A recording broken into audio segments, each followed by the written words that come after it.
Hello, welcome to Arms at Low Kick Online number 48. I'm Bryce Burr here, joined by... Leave, hello, ahoy! So nice to see y'all again. We are here with another exciting edition of Low Kick with the Arms brackets. Got an exciting bracket again. We have our winner from last time, Hanukkah Jamboree, in bracket again, as well as two of our other previous winners, Twin 5-0 and Astro Ninja. Both all very strong players. Yeah, there's a lot of strong contenders in here trying to take this bracket. And with us getting close to the end of this season, I'm sure everybody's looking to try to gain as many of those points as possible, earn their right in the top 8, and potentially see their way into the Invitational that'll be coming up. Oh yeah, I forgot about the circuit that's going on again. Yeah. That went on last time as well. Or is it like a 3-month span, or is it longer? Yeah, it's a 3-month with a month off, and then 3 months again is the way that I currently have it set. Nice. Yeah, I think we are ready. They did say DNA lab, so... Yep. So, good to start whenever. Yeah. Oh, wait, no. Sam said we're going to sparring. Oh, we're going to sparring? That's what they... Okay. I saw... Oh, we're got it good.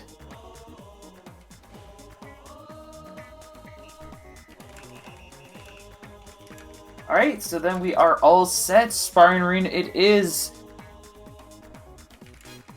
Just waiting for these two to hop into the ring and we can quickly be on our way. Starting off at a pretty good time. Yeah. We now begin. Ting going in with Masango, Alu going in with her Max Brass.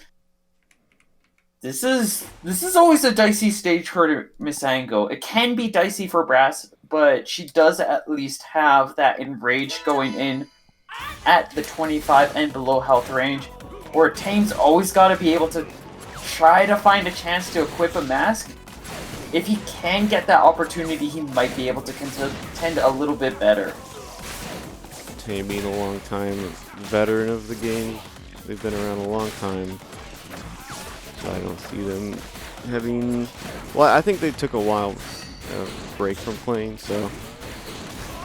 It can be good to take a step back from this game sometimes. Yeah. Just like any other game, eventually you can start to feel a little bit of burnout, get a bit of breathing space, dive back in. And Tame is looking like he's feeling pretty solid about himself. We're not seeing too much rust coming in. He's already got a lot of pressure. Goes in for the rush, but Alamox with a very nice counter play. Classic Brass jump, just taking advantage of Brass's strong mobility options. And just leaping right out of the way, and that's going to lead into a clean KO for the first point. Yep. A little bit of back and forth, but Alumox very confident right now, I feel like. Oh, I need to change this. She is going to be facing off against one of her dreaded rivals, though. At least last time I checked, the Siki, a very dangerous weapon against Brass. It's good against heavies, but it's also good against deflect, and Brass is both of those things, so Tame just having such a dangerous weapon against Brass can allow for him to really create some openings if he can just get that charge in. Oh, nice grab after dodging those other attacks. Trying to Tame in a build good up rush, but he's gonna get shot! Yikes. Tame was looking really well there. If they just capitalized, like one more neutral and after that, they would have been in a much better position. But now, super down on health. Oh, no, I think he might have her dead. No, but he does have a good Siki confirm if he just sets up. He didn't go for the setup. He might have been able to force Alamox's hand before, but He didn't go for a charged Siki on the Brass Wake Up, and that's going to make it much easier for Alumox to slide out of the way. Mm-hmm. And that's going to be Alumox claiming the first point. Dang. So the charge Seeky confirm on Wake Up, is that just like almost a guaranteed unblockable per se, or? It's the closest thing there is to an unblockable in this game. Like, I know there's things that Coil can do to kind of create pseudo unblockables, and Bite and Bark has pseudo unblockables as well. But at least to my knowledge, like, there might be a few frames. Like, when Brass wakes up, you literally can't move out of the way, so it's really easy to set up. And then, if you don't have the timing down as Brass, you just get grabbed. Gotcha. So, like, what Tame would do is, when Brass is waking up, you just throw the Siki on. As the deflect is happening, the explosion will cause a short pause on the shield, which if you don't perfect shield that, then you either drop your shield and you get shot, or you have block stun, and the block stun is enough in that case, where you just get grabbed. Gotcha. Alright, looks like we're going to Moss here for game 2.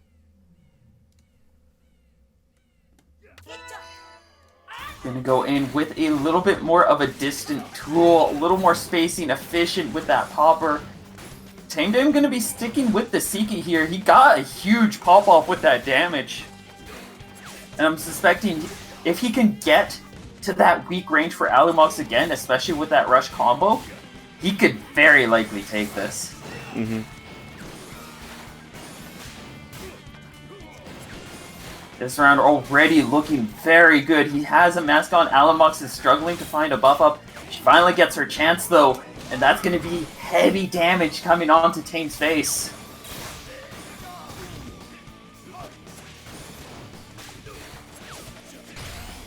Just looking for some damage, but he's gonna whiff the rush. That is a good. very important rush for him to stick to, and he lost it. He does get her just above critical. It's a little bit more damage. He does climbing back a little bit. Well, that should be it. That will. He didn't go for the unblockable, but I think with the rush, the rush would probably play out much like a perfect shield interaction. She might be able to play against that, but even then, that was a safe enough play. It worked out this time. Mm-hmm. He's going to be able to claim the point. And he's going to be starting off pretty strong here, quickly getting another advantage. And perfect timing with that yellow mask shield will allow him to take away half of Alumox's health. Oh, nice! Oh! That was kind of slick. That was an excellent call out. Tame playing really well right now. Yeah, no, he is calling her out excellently right here. He just needs one more solid hit. And that's going to be the toaster compliments of that armor. Oh, I realized I didn't have the scores up that whole time, but that's fine. It's 1-1. Balances it out. Tame still has his chance. He's still got a fighting opportunity. Mazo was an excellent choice as it gave him the space he needed to be able to zone out Alumox. And once he got that blue mask on, or the red mask in that matter, like, he just had a lot more movement options, and Alumox she couldn't pressure as well as she did in Sparring, and she didn't have the room to buff up as often as she did in Sparring Ring. Right. So generally just very well, solid stage choice for Tame. I'm suspecting Sparring Ring is banned now. Yeah. I hope Tame also, was it Via's the other one that you never want to find yourself on the other side against Brass? As he's going in with Masango, it would be crazy, but I can also make an argument that if we're going to Buster. Via, that would be a swing stage where it's like, if somebody wins, they win. There's no contest. Buster Beach is a lot like that too, but to a lesser degree. So if Tame's getting pressured here, he might still have a way to break through. If he's pressuring Alamox, she might have a way to break through, but it's very much the same case. And he does start off with the Hot Pocket behind him, which might be a great opportunity for him to be able to try to buff up, get a little bit more zoning space, and really utilize that Seiki. Yeah, let's see how Tame plays around the space in the middle. Ooh, but he's gonna find himself in the pit down here. Yeah, he's getting pushed down. Alamox has made a nice call and change as well, putting that nade away. She's got a toaster in tow to help her contend against that red mask. That said, she still needs to be able to charge up that toaster to get damage, and if Tame is just pummeling her down, she's not going to have that chance. That was like a really good max range throw. Oh, yep. Oh, yeah, knew that they weren't spaced correctly to get the follow-up. But they have a good health lead right now, so they can just kind of sit back. That's a good KO opportunity. He's not going to go for the KO yet, but he's continuing to play it safe. Yeah, there's no I don't need blame to, him. Since you have that big of a health lead, you're like, if I just keep continuing to play the way I'm playing, I don't need to spend my meter right now, which is fine. Yeah, see, they can just play the trade game as best they can to try to get that last hit so they can save their resource. Yeah, oh, definitely a good call, because now he doesn't have to worry about... He's backed against a wall, Alamox has rush. He'll definitely want to have this available as like a counterplay, a resource, and to potentially deepen this lead. Nice catch there. Oh, gonna get caught on the back step. Desperately looking for some kind of regain of crowd control. Alamox pops her rush, just charges in with it. It worked out. And now with the yellow mask, he has a great option. If she is not safe, he can quickly pummel her down and just eat away at that health meter. She's trying to... I think she's just focusing on rush generation right here. Looking for a chance.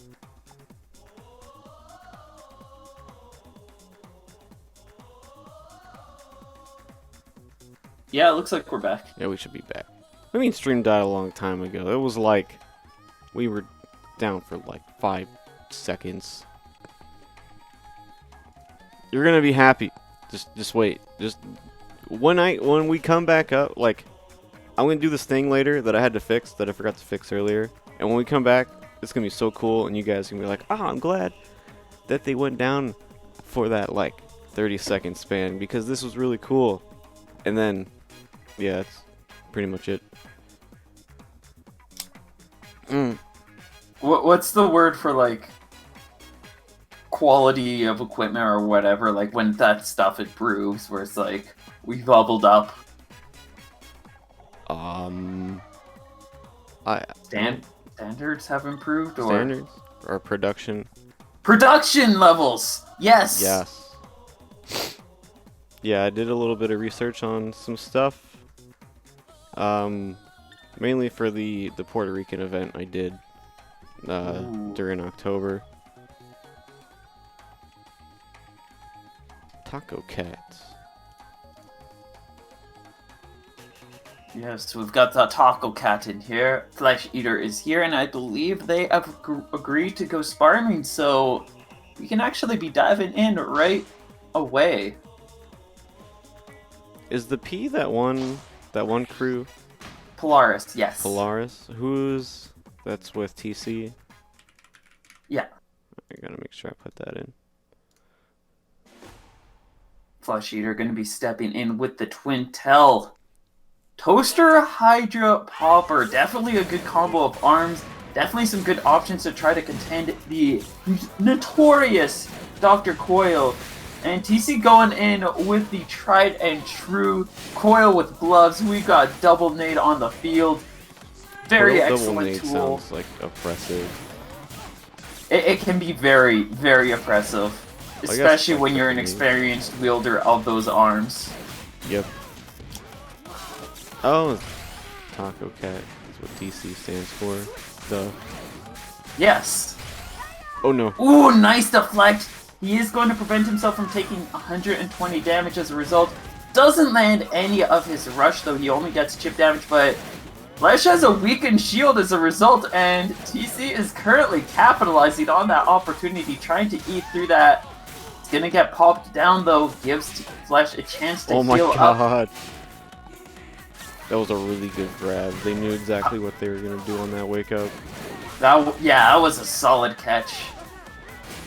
Both players just looking for their chance. Flesh Eater throws out the toaster, and that's going to be to his demise as a hefty rush is awaiting in response. TC going to be able to take the point.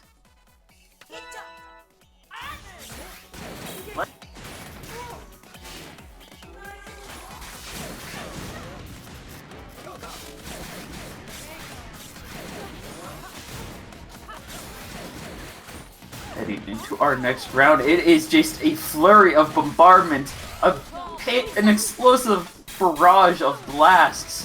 Flash throwing out the rush, it's just going to be shield pressure damage. Again, another double punch, left suspended in the air, no option for shield.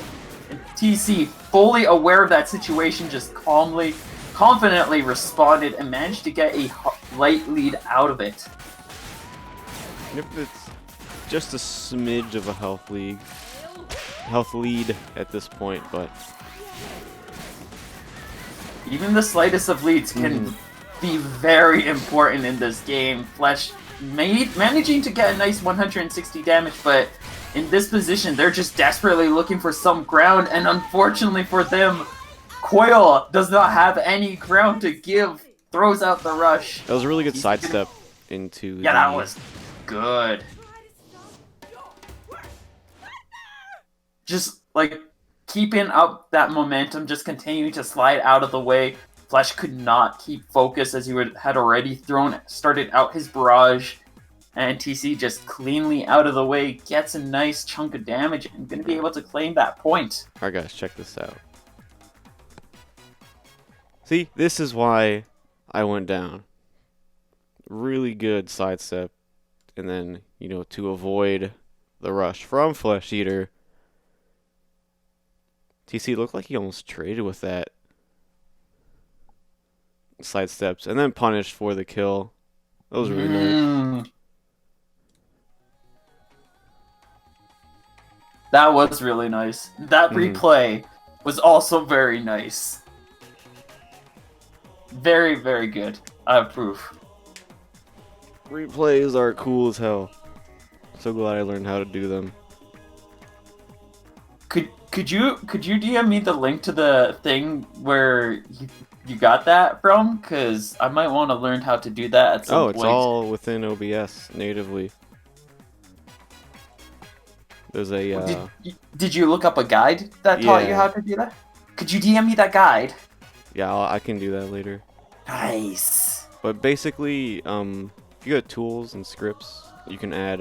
There's like a .lua, like instant replay that you just add, and then you just set like a macro, so that when you're you hit the macro when you want to save the last. Like you start a replay buffer, which basically uses your memory. Oh, yo. Alright, thank you for the sub, Hanukkah. Hanukkah hype! Yeah, for real. I cannot type right now. Yeah, basically it just loads up the last... you just make a scene with a video file, and it just substitute that video file with the last thing that you saved. Anyway. That's really cool. I look forward to learning how to do that for future events that I run. Yep. Enough of that. We do have our next bout. DC putting away one of those nades, equipping a Funchuck as Flesh switches over to Ninjara, focusing on a heavy parry and just generally a pretty safe build. The Parabola and Slamamander both can be pretty difficult to counter. Both have good retraction. Definitely lending complement Ninjara's playstyle, and also just I feel like they have good range as well. Yeah, in terms of the size of their hitbox. They definitely have good range and good coverage, and allow for stuff like that. Oh, yeah, Nice that's going to be... catch. Oh, just a grab, though. Not what we want to see. This Funchuck's not holding up nearly as well as TC's hoping. Either Flesh Eater just knows how to counterplay, or TC just does not have the experience to make that arm work right now. As Flesh is holding on to a pretty solid lead, just looking for a good confirm with this rush. Slowly TC building back that ground, sees a nice chance for the rush, but it's gonna get punished out. Oh, they get a little bit of damage there. Here's the chance. Oh, yeah, Oh, the it's gonna hit. Parabola! And the Slamamander just barely makes its connection. That's not going to be too much damage if the Parabola also was able to connect. I'm pretty sure TC would either be dead or on last hit. But this health lead is still enough as long as Flesh can stay out of harm's way. Nice pairing, gets blasted, but it's going to be Flesh capitalizing on that explosion and confirming himself that point. Only TC recognized that explosion was happening and threw out the grab beforehand. He might have had that point, but no, Flesh with a nice round there.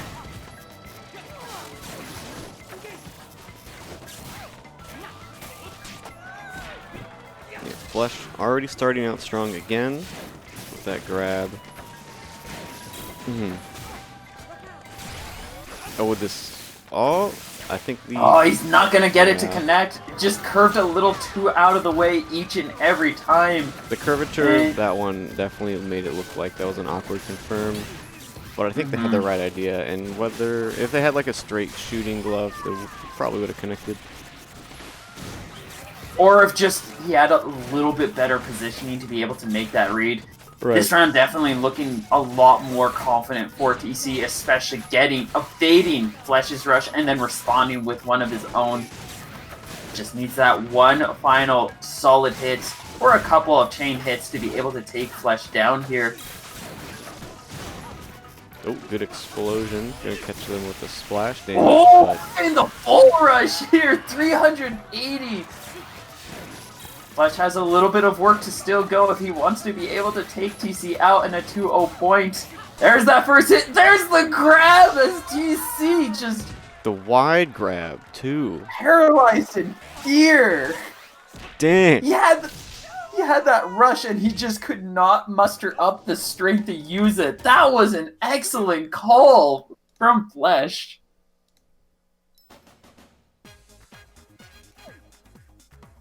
The freaking wide grab. Oh my god.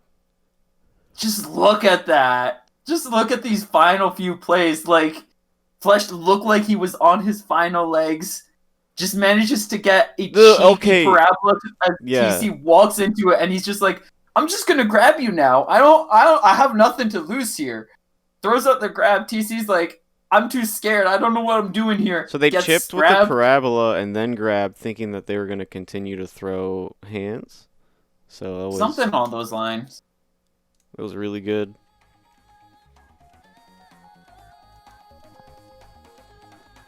Damn. Excellent come around on that point. Just. TC was so close to being able to balance out that score and potentially set himself up with a clean 2-0, but yeah, Flesh is just like, not this time, buddy. No way. Going back. Oh, not back, I guess. They're going to Moss.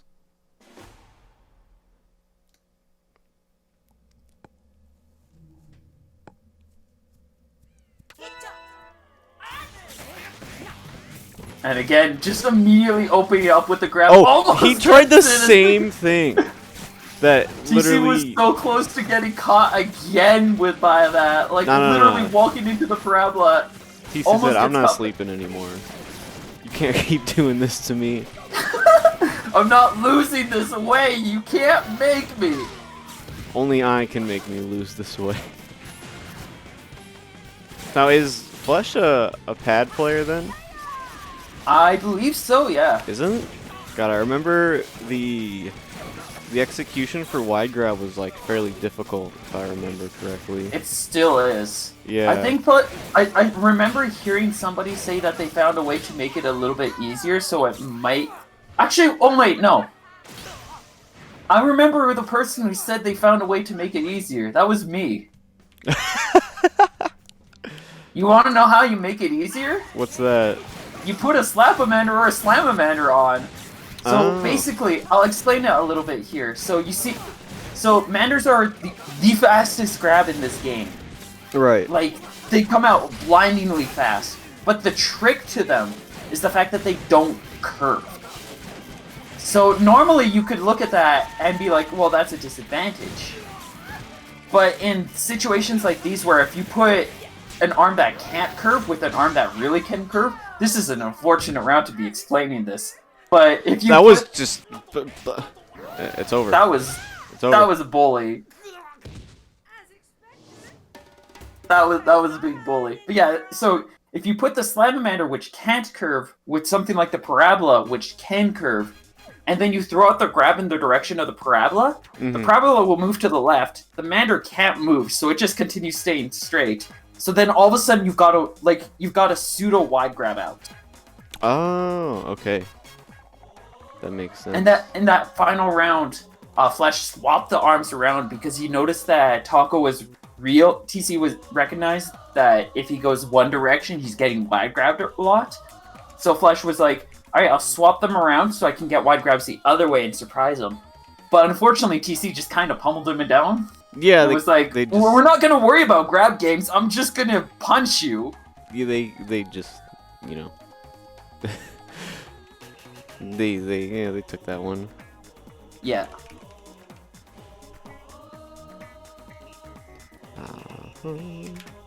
Excellent games from Flesh Eater, and definitely really good showcasing on how those wide grabs kind of work.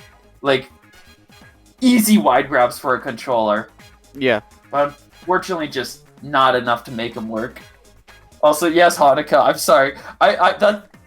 That's what happens when I don't play ARMS for like, what has it been, 2-3 weeks? It's like, I forget about I'm like, oh, somebody created this really easy way to get wide grabs with controllers. I wonder, it was me! I did it. Oh. Normally, it would be like, oh, gee, I wonder, No, it was genuinely like, does anybody know who the person was? I'm just lucky it wasn't like, Oh, that was like genuine. Yeah, no, it would have been worse if it was like, if I asked chat, and then they were like, you. I'm like, what? That was pretty good as well. That would have been pretty good too. But at least I saved myself by catching on to it. Yeah, at least you're like, wait a second. I caught on.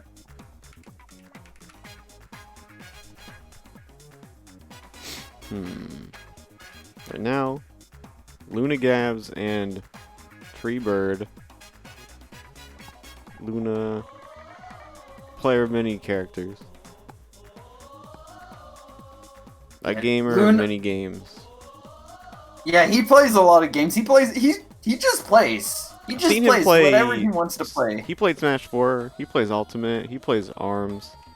I've definitely seen him play Under Night in the past. I think I've seen him play Marvel 3 at one point, back when locals were happening. He plays hella games. Indeed.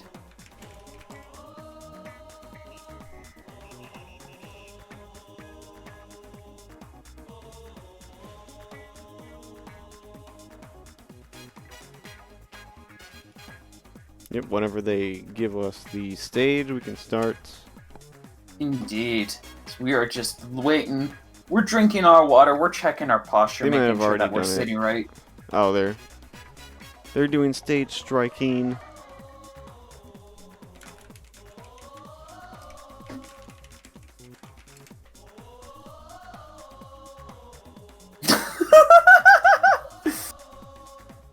Mood. Alright, your stages were banned. I got that Smash GG admin privileges. They're nice. It's nice to be able to see what the conversation is going on. Looks like Temple will be the stage. Excellent. I will get that up, and we are ready.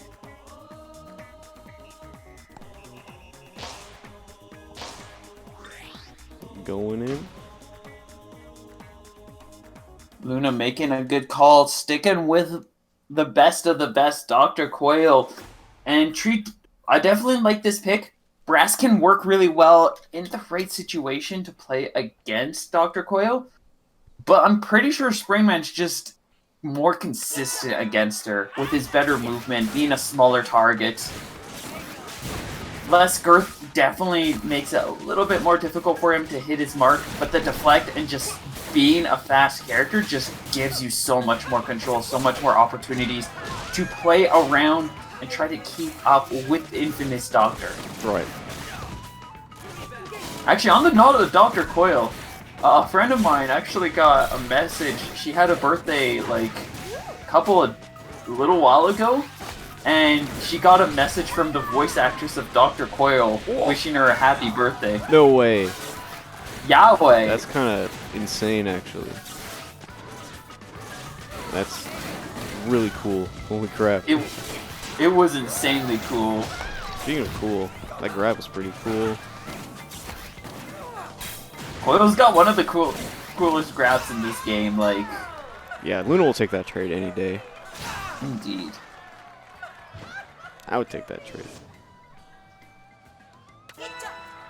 Tree's not going to take that trade, though. He's going to come back in. We're switching away from the Tribal, looking for the Chakram, just for a little bit stronger of a rush, a little more coverage, helps him compete against these arms just a little more efficiently. Tree took that GameStop trade round 1, and now it looked like that time they upgraded to around the Walmart or Target return from the double rushes being blocked from each other. Indeed. Ooh, but now This round is just looking even better for Luna, though, despite Tree's best efforts. That is a nigh perfect coming in fast. yeah, the pseudo perfect, whatever you want to call it.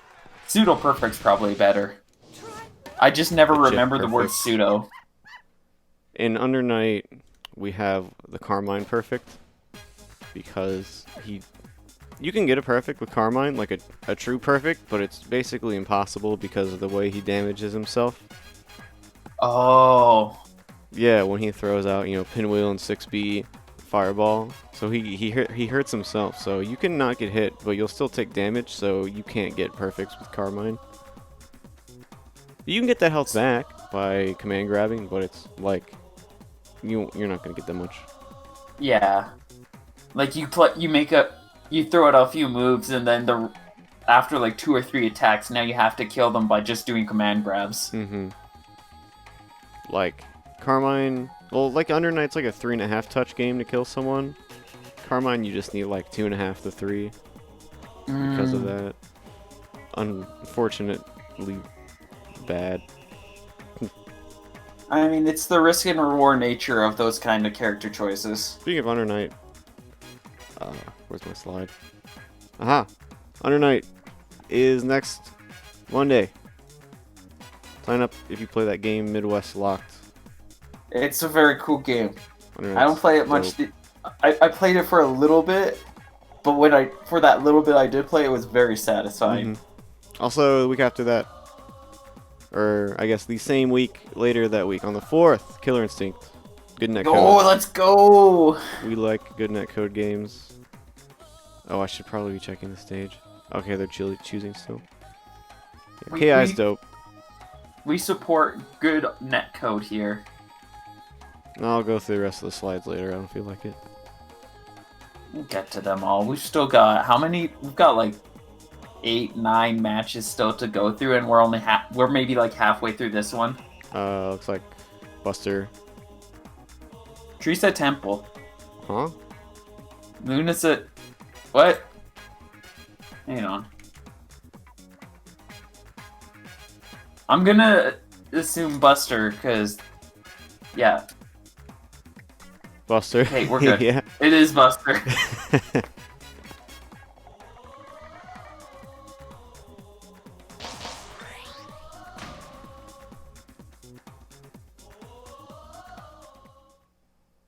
Buster, a very popular stage.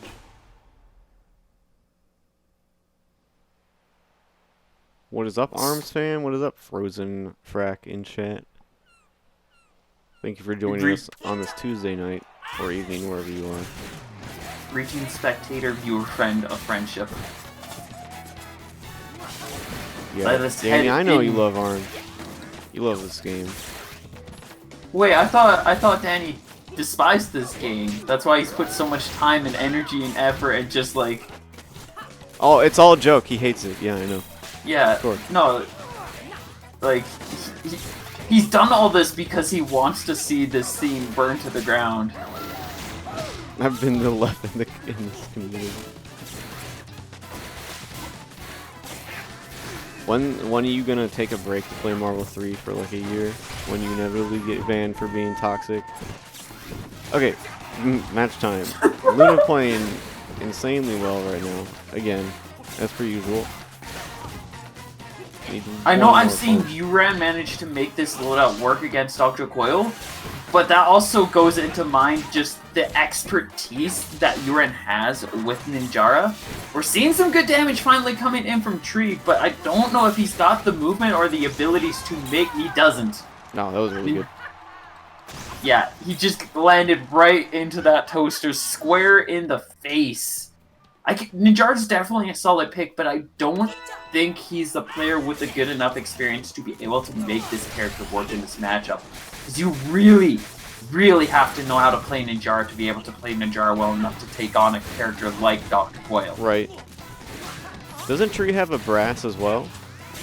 Yeah, generally, this is actually a counter pick that I'm not used to seeing from Tree. He's more often known for throwing in brass. Sometimes the Spring Man. Yeah, well, he played Spring Round 1, or Game 1, I should say. But. Yeah. And I figure he's looking to switch over to a character just recognizing the gloves, and logic follows makes sense. Ninjara is one of the better characters when it comes to counterplaying against gloves. This could also be like a thing he's trying to work on. He's like, oh, I'm not going to win anyway, I'm just trying to test the waters with a new character. I mean, he could have I could have seen him make it work with the Spring Man. He just needed to push a little bit harder. But yeah, Ninjara definitely good. If he's testing the waters, it was a good effort, but still has a lot of work to go. Oh yeah, big hill. Even bigger hill to climb now at losers. As Luna. Oh yes. We'll take that. I'll update the bracket. So we have Astro moving into winner side. Luna winner side in the winner semis matches. Twin 5-0 and TC currently playing. And we're about to get Hanukkah and Mario.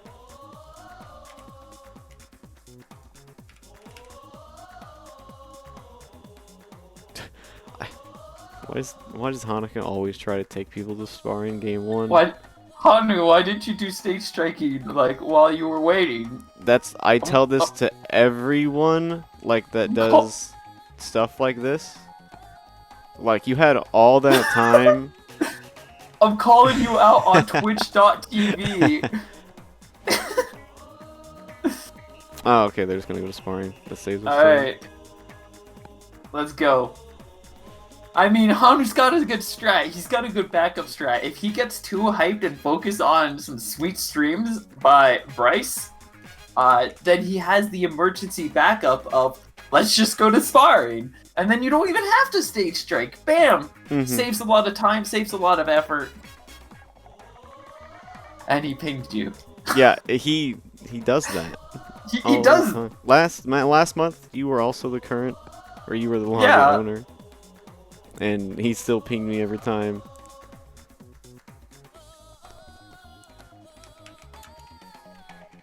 I need to... Alright, I forgot, this is how it goes. So... He's gonna say thank you and tag me again. I know he is. Yeah, so the game is he paints you and then I paint his opponent. Yeah. And then I ping him back. Yeah. So the pings are just everywhere. Mm-hmm.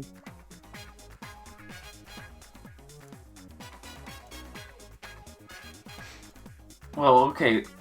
Now we're just waiting for Hanukkah to hop in. Yeah, he can, join the lobby, please. please.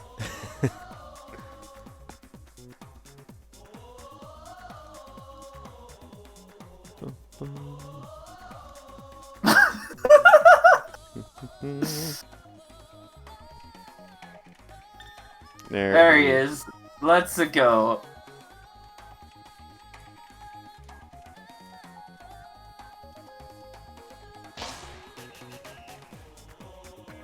Duke it out in the ring.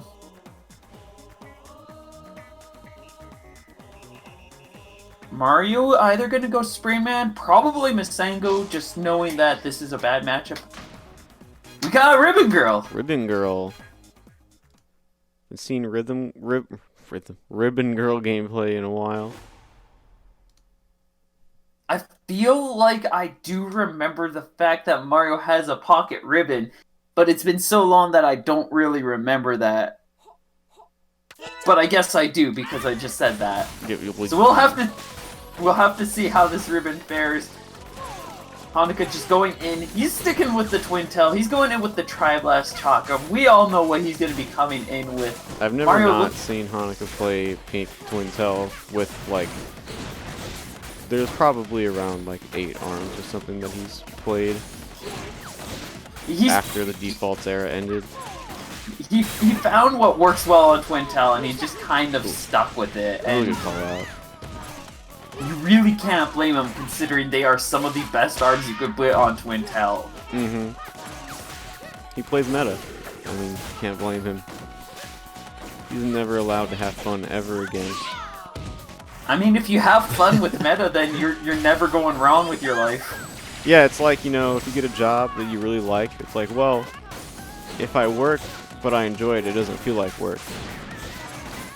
Yeah, as long as it's not a game company that overworks you to exhaustion. Oh yeah.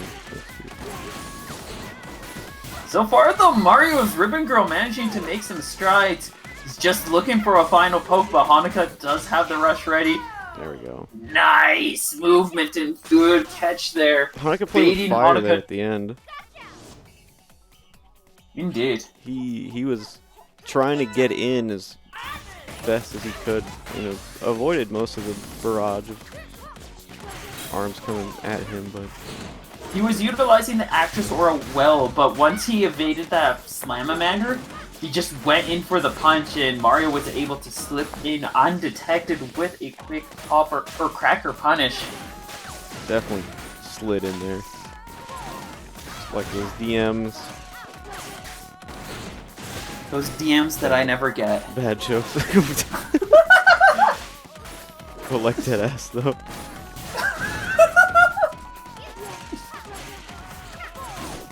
That's moving back in. We do have both players about even. Mario might be looking for a shield breaker rush at this point. Oh, Tries to nice dodge call out of the way. He's like, I know you're gonna jump, so I'm gonna get this tech ready for you. I'll just cover all of your options. We'll get clipped.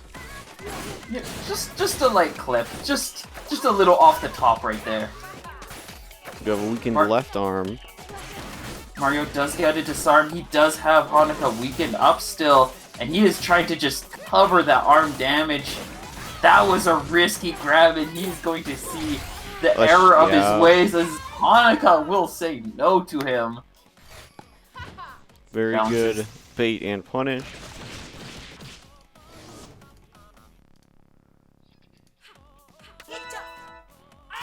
We're in round 3. I did that prematurely on the score update, so... Are you making a prediction here? Don't yell at me. I thought Hanukkah had already won a round. I mean, it's Hanukkah. It feels like he's always ahead by a point. Mm-hmm. Trying to build up some rush, looking for a good chance to try to throw something out. He does get another punish. He's just playing things patiently. This could be a shield breaker rush, and it will be, but it just barely. Mario not really getting too much off of that. Now with Hanukkah ready with a rush of his own, you can see he's trying to slide his way in, sneak his way through, get himself a chance to do some hefty damage, and especially with these chains of blast. Oh my, weaken that shield. So good at calling out like jump-ins with rush. and being Yeah, able to punish. that was a really good one. And he's going to be able to put Mario on his last legs. Super big health lead. This Jumpman might not be jumping much longer as Hanukkah just needs one final poke. And he's going to be able to claim it. Now I can update the score. I guess your prediction came true.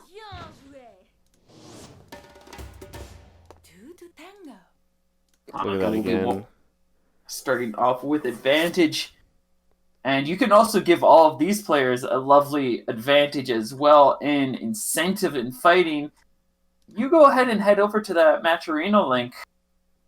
Is Matcherino command right? Yeah, it's command Matcherino. That was, yeah, Hanukkah recognizing what to do there.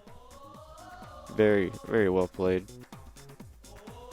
To find himself up a game. Yeah. Ooh, TC and Twinned at 1-1 right now. Yo! Interesting. Interesting. Yeah, if you follow that link and enter in the code LKO48ARMS on checkout, you don't even have to put any money in. So you here's just what go happens. to contribute. It takes you to this webpage, and all you do is you sign in. And I know all of you have a Twitch account because you're watching right now, or at least a Twitter or a Discord. You can sign in with that through your Matcherino, and then you just hit this contribute button, enter in LKO48 arms, and you'll see this little thing. You'll already be signed in, and then you just hit the contribute, and it throws in a free 50 cents into the Matcherino pot.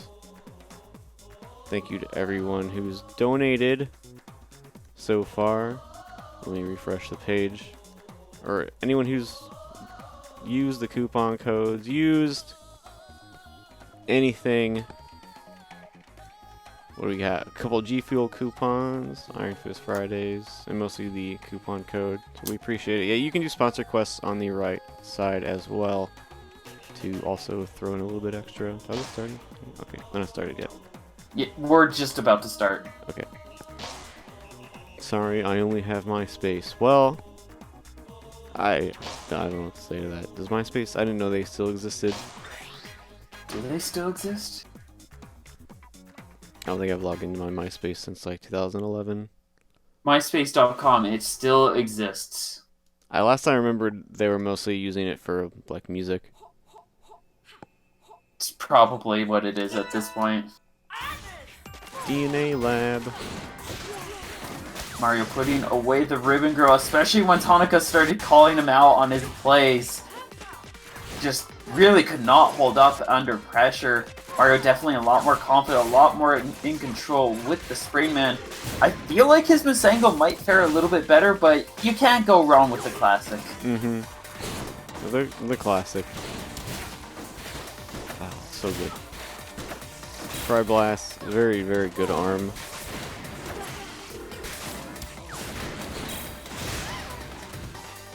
Yeah, it's a very scary arm, having the 3 projectiles uncharged that spread out on a horizontal base. And when charged up, they all become one and just increase their size a little bit more. You also get that oomph of an explosion on top of it, which can make it really scary. That said, if your opponent's playing like Mario and just keeping up good pace and tempo, swinging out these punches and keeping steady focus, that Tri-Blast... Retreating and using the Slam-O-Manor for the pillars has been to his favor. Oh, he catches the back step. Magic Pixel. Yeah, and it's just Mario's been able to keep his focus, keep his aim, and he's punching down these Tri-Blasts. He's going to be able to claim a nice point. Mm-hmm.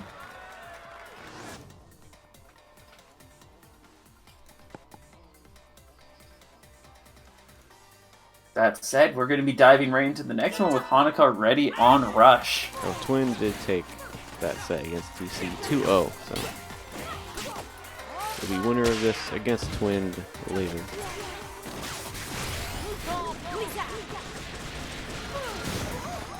Oh, wow. I looked away for a second. He's got a super big health lead. Yeah, Hanukkah cornered Mario out hard, and he just got a clean rush confirm and ate that meter.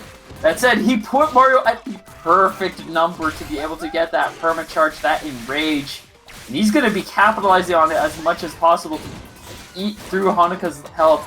Utilize that comeback kid mode. Comeback kid. Oh, disarm. Oh, no capitalization. He's it. playing too safe, and Hanuka just able to walk it back and stay out of harm's way. He's got that rush ready too now, so Hanuka likely looking for just one final rush to kill him down. Hanuka trying to just end this without having to use resource. Yep. And he's gonna be able to do it. Both once Mario got meter next round. Once Mario got set to that magic pixel, he knew he made that decision that he can't play safe anymore. He has to charge in. That's exactly what Hanuka was hoping for. Yep. Walked right into that Tri-Blast, and now we've got a good opening and a solid advantage starting off for Hanuka. 20 damage. Oh, also, Mario getting his. A little bit more damage than Hanuka's, but still around the same health.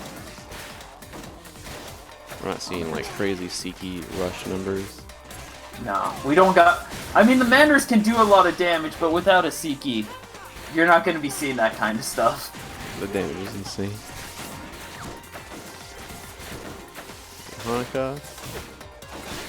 Now, Hanuka can play the poke game, but I'm not sure if he wants to for too long, as he does have a health deficit.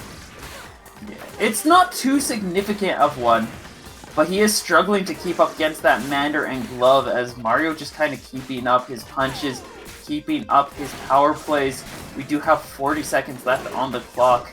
If he plays it patient enough, he might be able to rush down at the last moment and just surprise Mario. Oh, that was really good. Okay, now Hanuka can get a little bit better of a positional advantage, but just going to retreat here instead.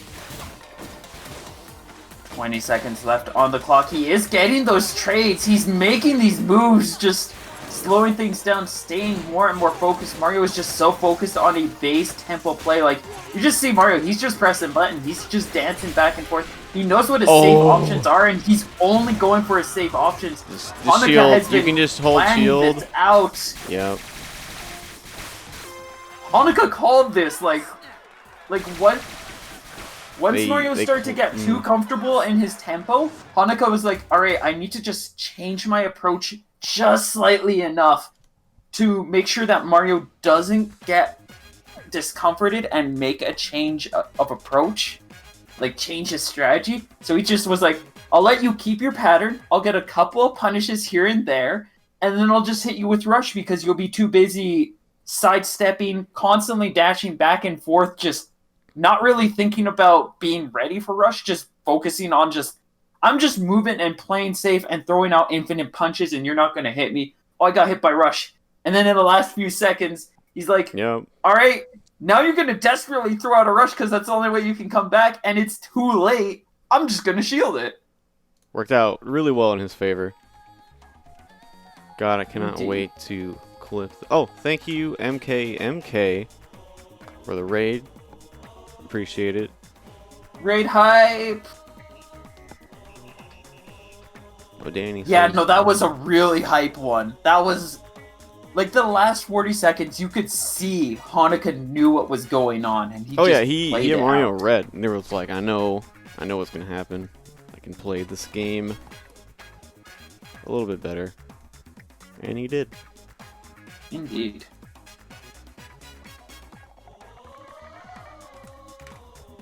Alright, and with that, I believe we're heading over to Astro and Luna.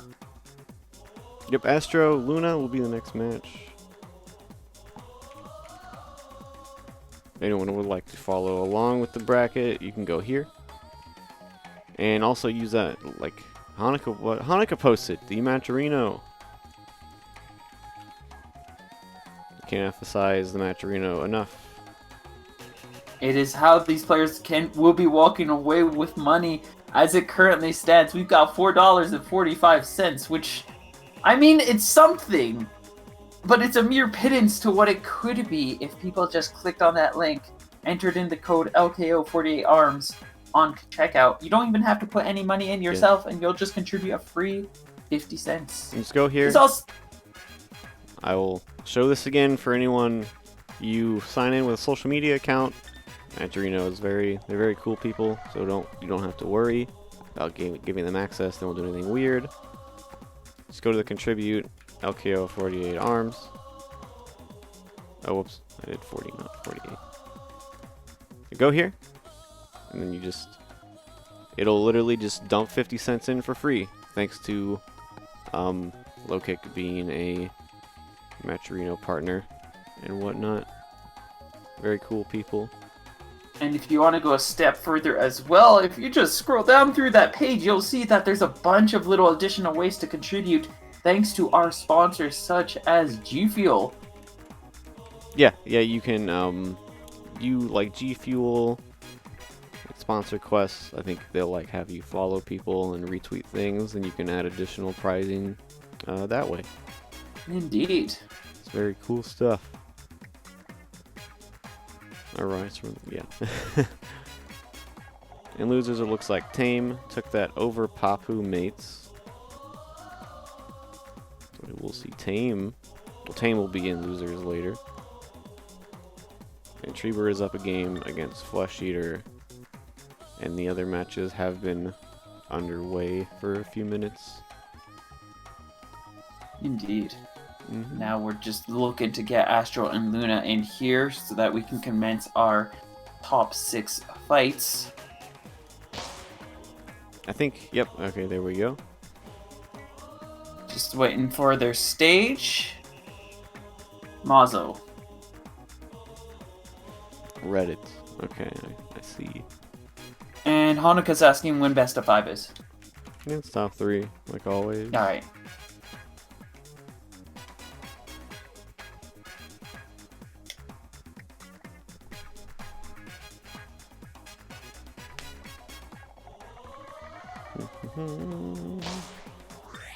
And we can begin our next bout. Luna going in with the Dr. Coil.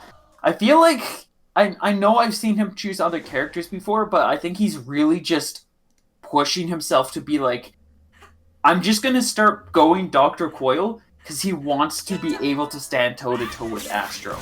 He's put so much time, he's put so much energy into this, he just wants to be able to take Astro down. And I do believe there are characters that do have a positive matchup on Coil, but you have to be really good with the character to get to that positive. And honestly, it's probably easier to go to a 50-50 with Coil by playing Coil. Yeah, Luna definitely gonna get his chance here to shine. Getting Coil near, but getting severely outplayed at the moment. Oh, that was a grab. Yeah, that was a strong outplay. Luna definitely getting a lot better with Coil, but hopefully we have the time to warm things up for him to be able to really catch up with Astro here, because if that start was an indicator of anything, it's that he's got a lot to learn about this character and this matchup still. Especially with Astro just stealing that rush. He is just chewing through this health. Astro is just laughing himself to the bank right now as he gets another clean read off of that whiffed poster. Doesn't even need to deflect. He just sees it out there. He's like, oh, you're just taking damage here now. Astro showing why he is one of the best of just coils of all time. Just barely walking away with a pseudo perfect. He was so close to that perfect and just he missed that taste. He missed that flavor. Very, very good. Play from Astro. Indeed. Impeccable plays as always.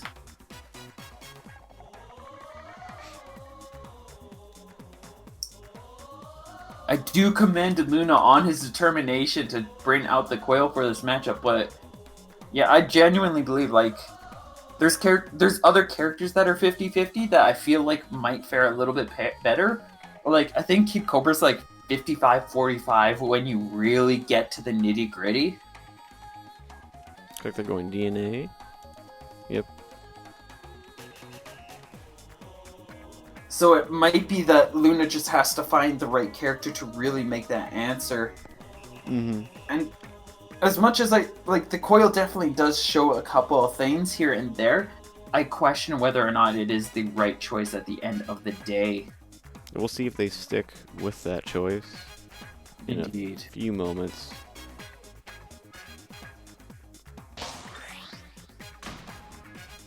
Does look like we're seeing the Kid Cobra, the hottest of snakes, Very hot snake. and we're seeing the clapback special coming in. A very just one of the best loadouts for Kid Cobra. Going in, we've got Roaster, we've got Popper, and we've got Clapback. Pretty much a well-rounded setup that can tackle. Just like gloves on Dr. Coil is the perfect loadout synergy to make her work. These three arms are probably the closest, if not the perfect synergy arms for Kid Cobra. They all just work so well with this character.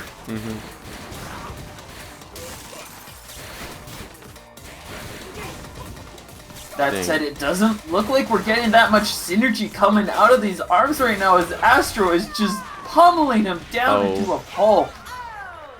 And that's another point. Astro just looking for one more clean win to be able to advance to winter finals.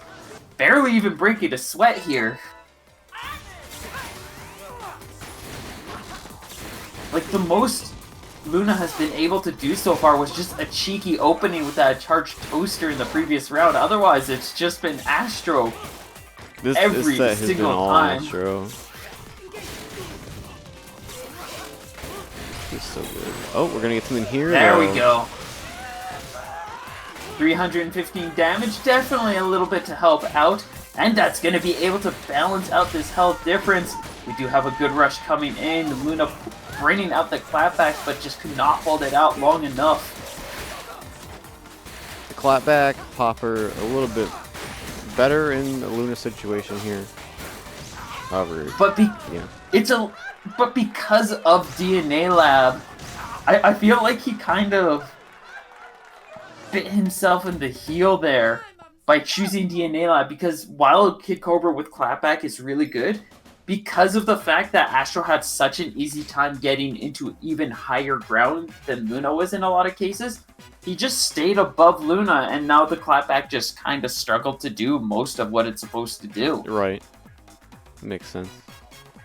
I feel like that just kind of boiled down to Luna just picked a bad stage for the matchup and just struggled to carry through with it. Yeah, they definitely paid for it there. If we see the run back later, you know, hopefully it'll be a little bit different. Oh, I can't wait to get pinged by Danny again. Yeah. So you're giddy over it. You're excited about it now. I look forward to it every week, every month.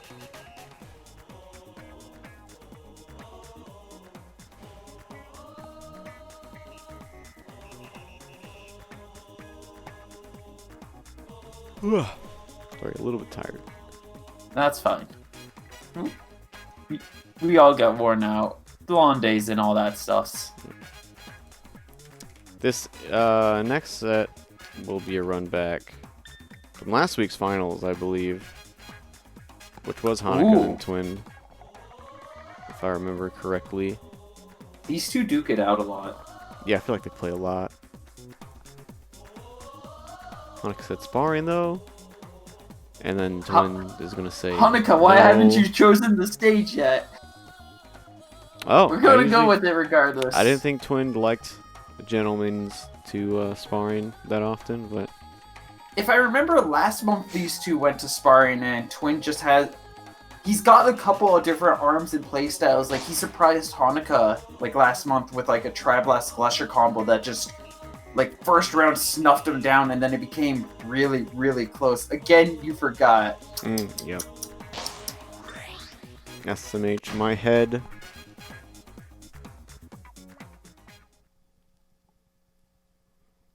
The bands always work out to sparring eventually. Yeah, just like in Smash 4, it always went to Smashville or Town, and now it goes to PS2. It happens. Is PS2 still a legal stage, or was it just straight up replaced by Small Battlefield? I think people still go to PS2. Okay, Twin. I'd never not see Twin use Ice Dragon, the popper. Ice Dragon Biffler. Oh, Biffler. Ice Dragon Biff is like the Twin sets. Yeah, it's his bread and butter. It's his favorite pick. And for good reason too. He has mastered this loadout to such a degree that most players just cannot keep up with it. Doesn't mean there a little bit like a desync There is issue? a lot of desync issue. Okay. Hanukkah having himself with a health lead. Not sure how it happened. Oh, nice grab. Hanukkah did say he was having net issues earlier, I believe. Oh, he's typing in the...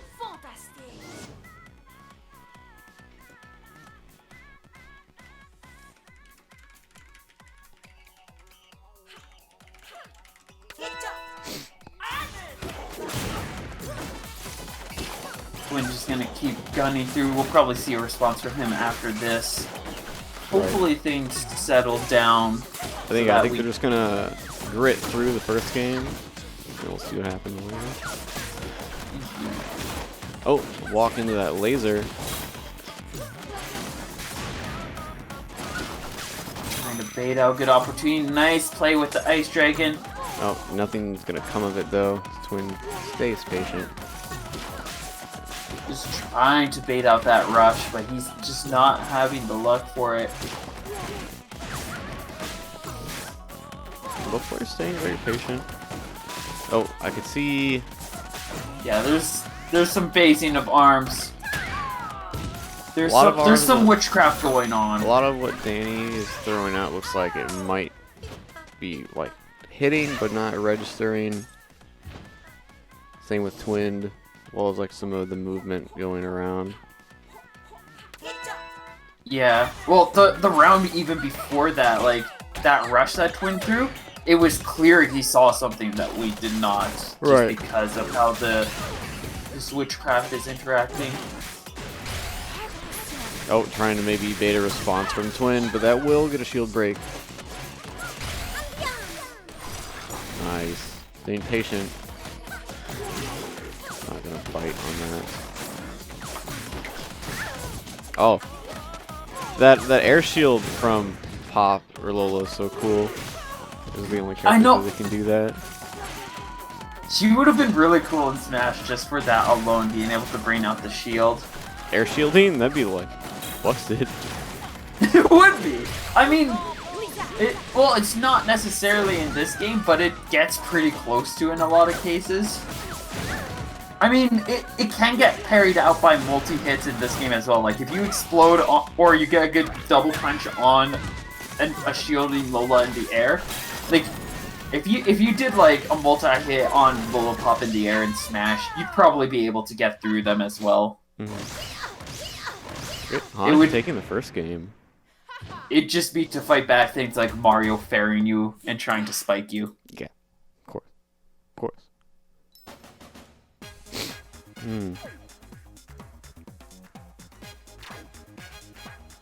Maybe we'll get some word on the lag issue. Maybe someone's got, it seems like things fixed themselves. Like, the game just started communicating itself better a little bit, like, the deeper in. Looks like Treebird took over Flesh Eater and Losers. He doesn't mind. So we might be okay. Yep. Alumox and Mario are tied at 1 apiece. That could be anyone's game, it looks like. TSD currently holding the lead over Jack L. Likely to be advancing from that one.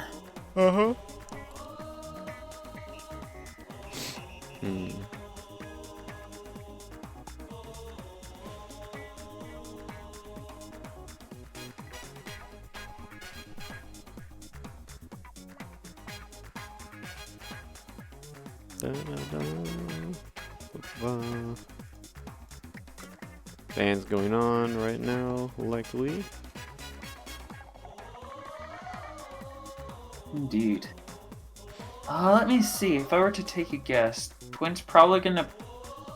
We're probably gonna have something like Temple or Buster be the remaining good pick, or Mazo. Depending on what also gets banned. Yeah, because DNA's probably gonna get banned.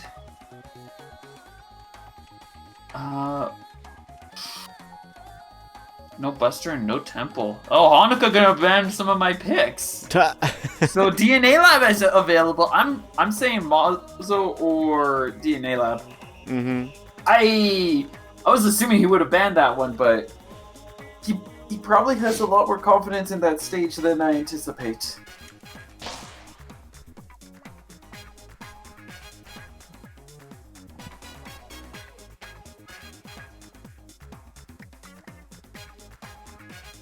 Oh, did you catch any of the Marvel 3 stream the other day? No, I didn't. I'm definitely gonna watch that back later. I heard it was a blast. Nice. DNA Lab.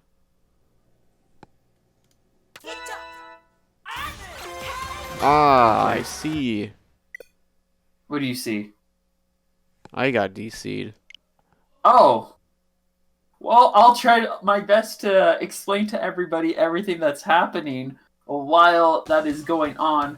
So currently, we already have one pillar taken down, one of the corner pillars quickly taken down. Both players pretty even. Twin does get a freeze on Hanukkah, trying to go in for some counterplay to go back and forth through this.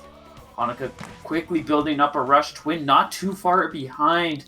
Hanukkah hiding behind the pillars, just trying to create some space, get some rush generation, while Twin is just getting these pot shops, getting these chip damage hits in. Hanukkah now trying to approach, gets blasted by his own charged Tri-Blast. As he gets clipped, he sees a nice chance for the rush, and the laser from the Ice Dragon just barely whiffing, balances out that health difference, and a Biffler confirmed comes through. Twin will not be able to take Hanukkah out here. Just needs that one final hit. Hanukkah pushing him back a little bit with an uncharged Tri-Blast poke.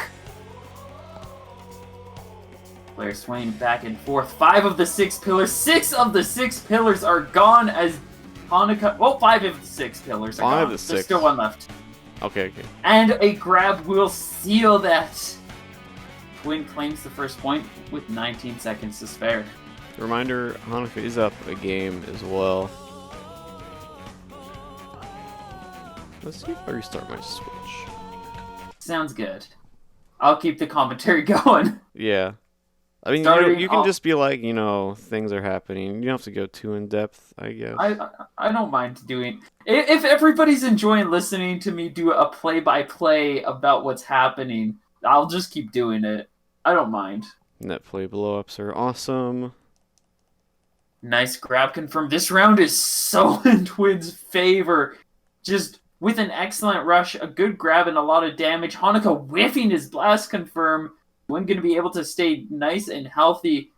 Looking for one more hit again for Twin to be able to take this point, and a nice snipe will do.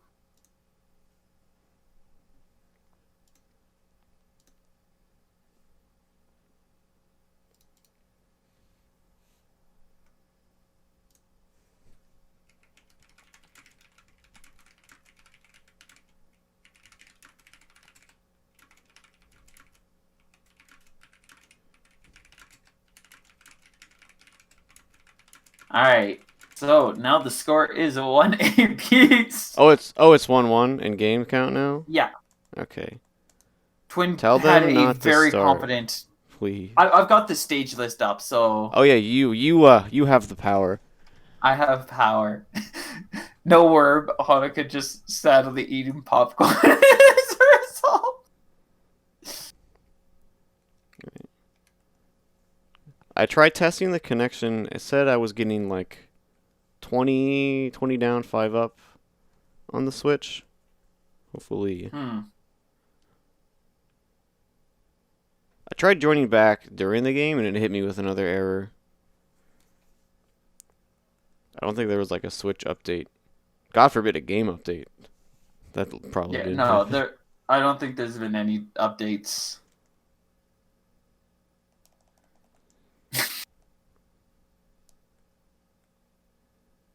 I could try making a new lobby. Yeah. That might be needed. Is ARMS a game where you might need to do that every so often, or? I've had it happen before, where it just doesn't give you permission to like. Are you able to see that I'm online? And when you try to join, it says you don't have permission. No, it like was attempting to join the room, and then it gave me an error code. I'll try again. Just gotta boot the game up. While we're waiting for tech issues, at slide time. Check out kickit.store for merch. Everyone who entered the Arc Revo Midwest should have gotten their free Midwest, Guilty Gear font type shirt already in the mail, or they were shipped, so they will be on the way. Shout out to those. If you'd like to purchase one, just go to kickit.store. They also have other merch. I believe they also dropped a new design the other day, so you can check that out. Kickit.store. EX Saturdays is a podcast held about once a month. Time's not always 5 p.m. I think that was at noon last time, but there's a fighting game podcast on this Twitch channel. Check that out. It's cool. We have a link you can go to donate to our streamers and staff and whatnot. I'm not sure why that. Oh, there's the command. Just go to there. You can donate any amount. It's appreciated. We already have touched with this earlier, but the match arena is really cool. Check that out. And then we went over the games already. I don't want to go over them again. Let's try.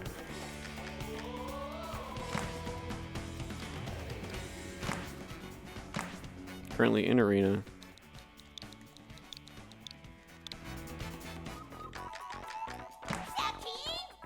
Are you able to get in? Let's see. Connecting, waiting. Okay. Oh, yo, we're in. Let's I'm go. in. This time, the DM attempt worked. I slid in there. You slid in there. I responded.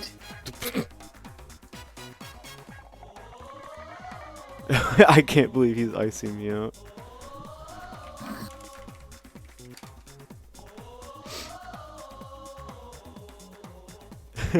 He knew the Electric Feel remix was on my playlist. He got ya. You got him, I mean. Ah, okay. Wait. Oh my, y'all were memeing me in the low kick arms chat while I was, oh my god.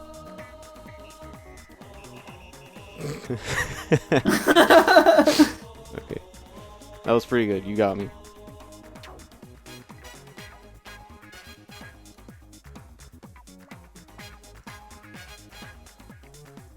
Yeah, go ahead.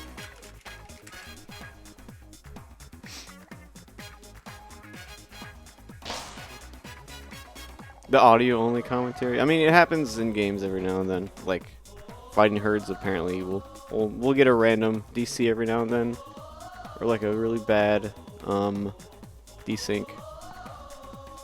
Or in Skullgirls, it's very quite common that you'll actually just the lobby will crash, or not the lobby will crash, but you'll be kicked out of spectating, and it's known as Radio Skullgirls. Oh, alright, scrapyard. Alright, we good to go. We are diving into the scrap. The scrap zone. One of these two are gonna get scrapped here. We are diving in to see who that individual is. I'm glad you appreciated my audio-only commentary, MK.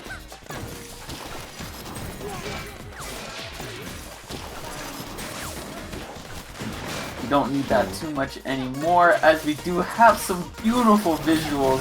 ARMS is a really pretty game. Like, how long has this game been out? 4 or 5 years? 3? Summer of 2016. 2017, I want to say. Okay, so 2.5 years. So it's not been too long. Yeah, so, June 2017. It's been 3.5 years. Okay, 3.5. Yeah, it's still a pretty game. It's very gorgeous. Like, this artwork is so good. I mean, it was one of the first games that dropped on Switch. Yeah, just before Splatoon 2 happened and took all the wind out of Arms' sails. Arms goes on sale every now and then, so it's fine. Yeah. Did you get knocked out of the lobby again? Yep. Oh, This is not good. this isn't. Hanukkah was able to take the first round, managed to pressure out Twind well sucks. enough. Both players have utilized their rush and will be quickly trying to generate it once again. Twind will be starting off with the advantage. Biffler and Ice Dragon pummeling through Hanukkah's life meter and quickly setting Twind up with a height advantage on the high beam of the scrapyard, making it really difficult for Hanukkah to line up his shots. He does manage to secure a nice Tri-Blast though, but only soon enough for Twind to be able to punish him down. Gets a couple of good hits. Rush will be whiffed. Hanukkah now looking for a chance to throw out his rush when doing his best to bait it out with the shield, but he is not having much luck right now as Hanukkah is continuing to hold it on, looking to pressure that fear factor ever so more deeply into Twind's face. Looking for that prime moment, and he's going to be able to get it. 310 damage. I can see the little icons move with their health bars. Yeah. Very Twind fun. locked down into the corner right now, trying to find a way to get back onto that higher ground. Hanukkah just doing his best to get these pokes, swinging out these hits, and keep him locked down. Twind's managing to find a little couple of opportunities here and there to get some damage, just scare him down a little bit more. Gonna try to force this rush out. Weakened shield from Hanukkah can lead into a shield break if he gets the timing right, but that knockdown will give Hanukkah the time to be able to recover. And I think that's just about it. He does get a confirm though off of the Biffler and fully takes it. Hanukkah leaping into the air will be smacked down like a fly. And there's one more round to go. Oh, Hanukkah it's a fully last charged. round, game 3. Yeah, this is last game. Twind lacking a rush. Hanukkah coming in ready with the rush, looking to just find a chance. He's already got Twind locked down, and he's going to cleanly secure 330 damage. Twind now trying to find his way out of the corner, and will successfully do so as he leaps over Hanukkah's punches, gets a Biffler Ice Dragon combo, and continues this chain, this road rolling. Still pretty much locked up against a wall, which is a great place for that Chakram, as it makes it a lot easier for Hanukkah to connect these hits. We do see Twind already set up with a rush ready, but he's looking for that chance. Hanukkah quickly trying to charge up another one and will be able to in time, but a rush confirm will not get too much damage, only 120 damage, as that high platform will quickly allow Hanukkah to land. Hanukkah's health not looking too good right now. No, he can't take anything. Twind trying to scare something out of Hanukkah, but he just stands confident and calm. He is looking for a shield breaker could potentially happen right here, but he's just gonna go for the confirm. The shield does break as he gets the confirm, goes for the rush. Twind does recover in time, but the shield is too weak. It breaks, and the Chakram will be the killing blow, and it's going to be Twind 5-0, getting scrapped down into the comeback brackets, and Hanukkah advancing and will be dancing with Astro. That was super good. I'm assuming. It was. I can confirm that it was. Oh, because the healths were going back and forth. It was a really hype round. I'm sorry. Let's try remaking the room. Hopefully we won't have the same issue. How about you lead it this time? Because that might make it a little bit... Yeah, I can do that. Yeah, it's taking a while for me to leave this lobby, so that one might have just been cursed. Not sure why it singled me out, but same code as before. Okay. Hanukkah moving to winners finals against Astro.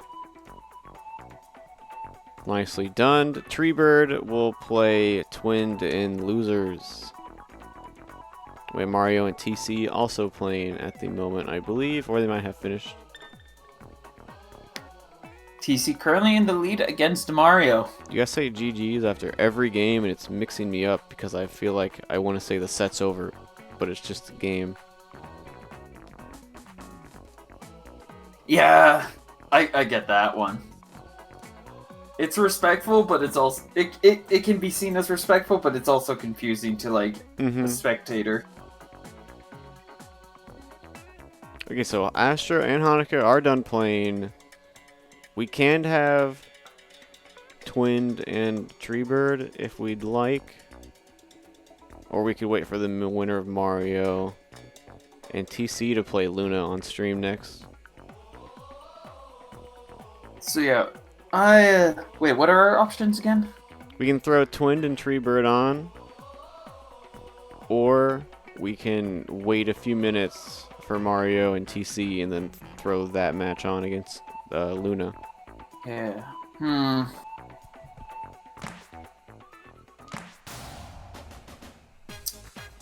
I mean, we just got... I love Twinned, but we did just have him. Right.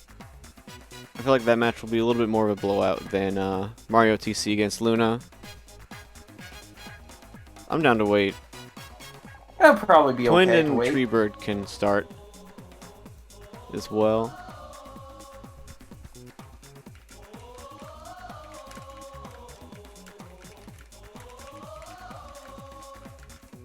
Let me type this out.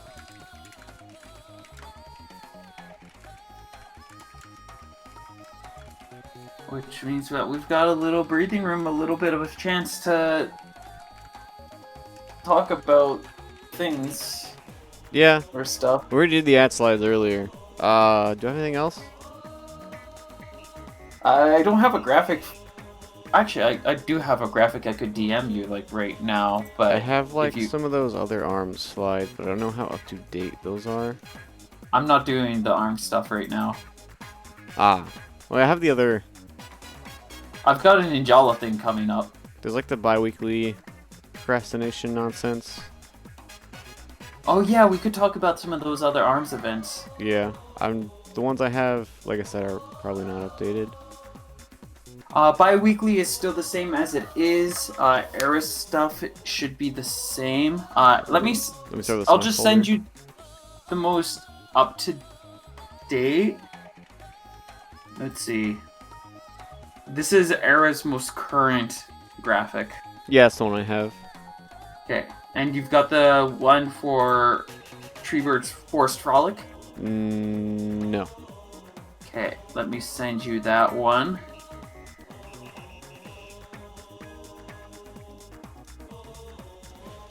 Here it is.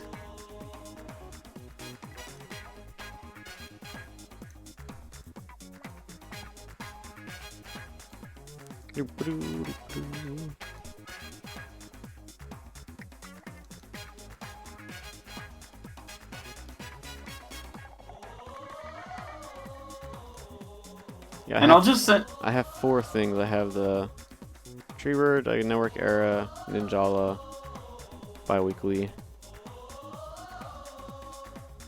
The skill traps don't happen anymore.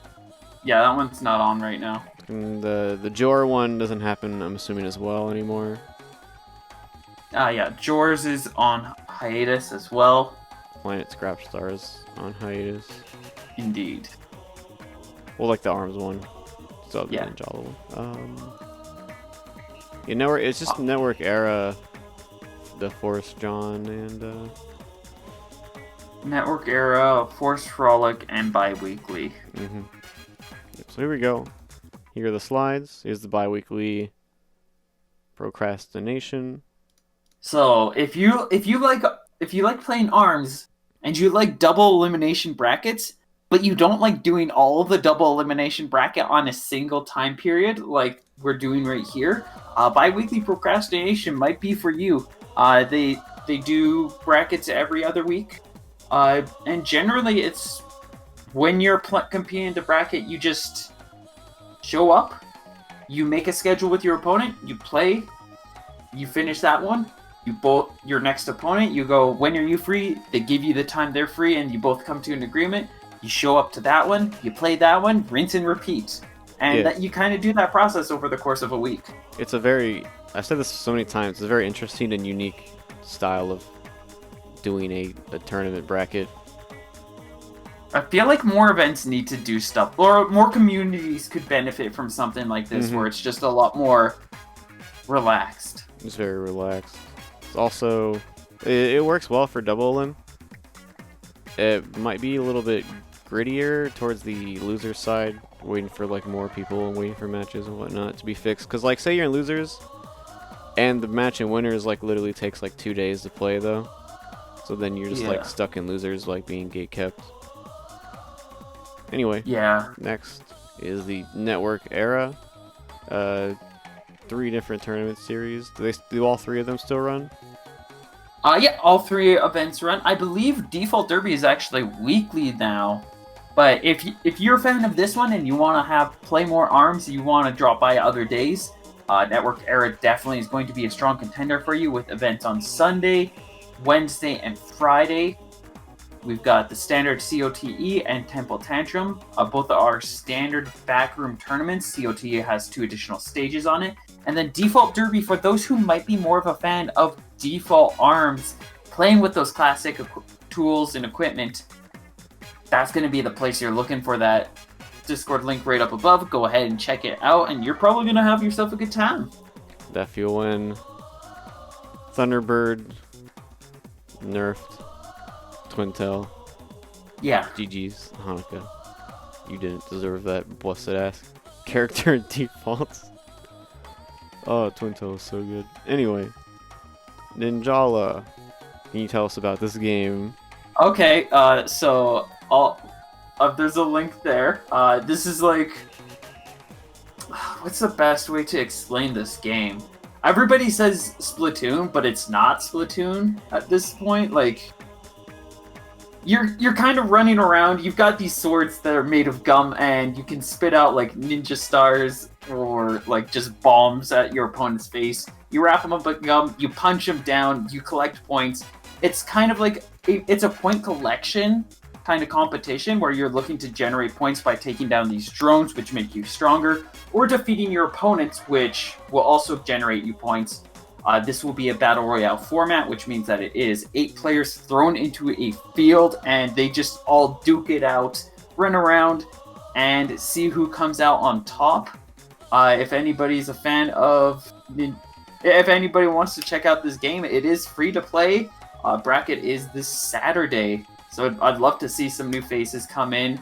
This is my first step into this kind of stuff for Ninjala, and I'd love to see it kind of grow and thrive. That's on the 28th? Yes. Okay, yeah, on the graphic it looks like it says the 19th, but it's... Oh, I forgot to update. Actually, the 28th. Nice work, I believe. Yeah, it's okay. So that's... I thought I fixed that. Apparently not, though. But that's okay. Yep, check out the challenge link at the bottom. I believe there's more info on the challenge page, I'm assuming. So you can check out stuff there. But yeah, free-to-play game. Just download on your Switch, get in, play it, try it out. It's a cool game. And lastly, the Treebird's Forest Frolic. Looks like every Saturday, 8:30 Eastern, which is 7:30 Central. Another 1v1 ARMS PR eligible event, I'm assuming. Oh yeah, it's another classic standard backroom tournament. Gets streamed every once in a while, every other week I believe is generally the goal. But yeah, if you're looking for more arms and Network Era doesn't seem like a good option, then Forest Frolic will probably be a solid option for you as well. I like the logo. It's really cool. It is a very good logo. Treebird's really good at making good graphics. Oh, did he make that? That's actually really cool. It's really clean. because more art in like the realm of esports has been moving towards more minimalistic designs, and this one definitely hits it on the head pretty well. Yeah. Very big fan of that. I like how the colors just stand out against the background. So, challenge link, Discord link, Twitch links for the I'm assuming the tournament Discord that where it runs, and then the Twitch link, challenge link for the bracket. Indeed. Check those out. Yeah, that's what we got. All right, are they ready yet? Yeah, it looks like TC was able to take Mario down 2-0 and is just getting set up to face off against Luna. All right, so whenever they get in game, we can start.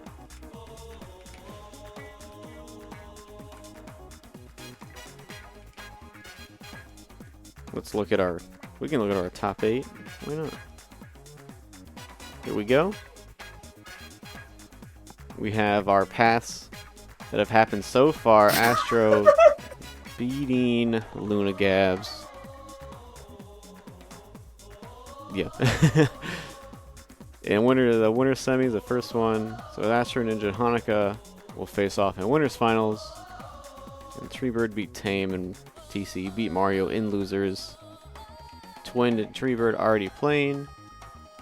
And Luna and TC about to play. I got scared. Yeah, it's okay. Fun. Winner of these two will play in losers semis from the quarters. And we should get that after we stream winners finals here on twitch.tv/lowkick esports. That's capital ESPORTS, not capital S. I hate that. Wait, what? What do you hate? When they spell esports with the little e and the big S. Oh. It just gives me gamer rage. I see. They said to feel like- scoring, I believe. Oh yeah, you've got to set it. I don't have the Oh power this yeah, time. I forgot.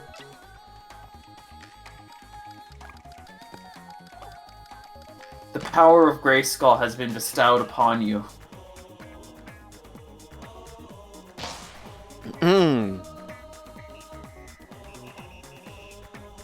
Yep, join up whenever.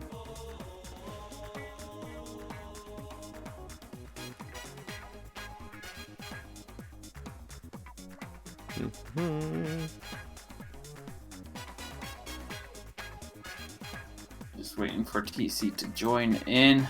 Yeah, I set the. Yeah, I set it. Yeah, we're good.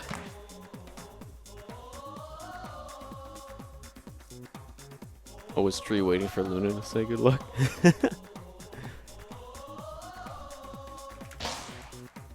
He's got to do the pleases and thank yous. Oh, was he waiting for me? I don't. Whatever. Anyway, Luna playing Twintel in this set.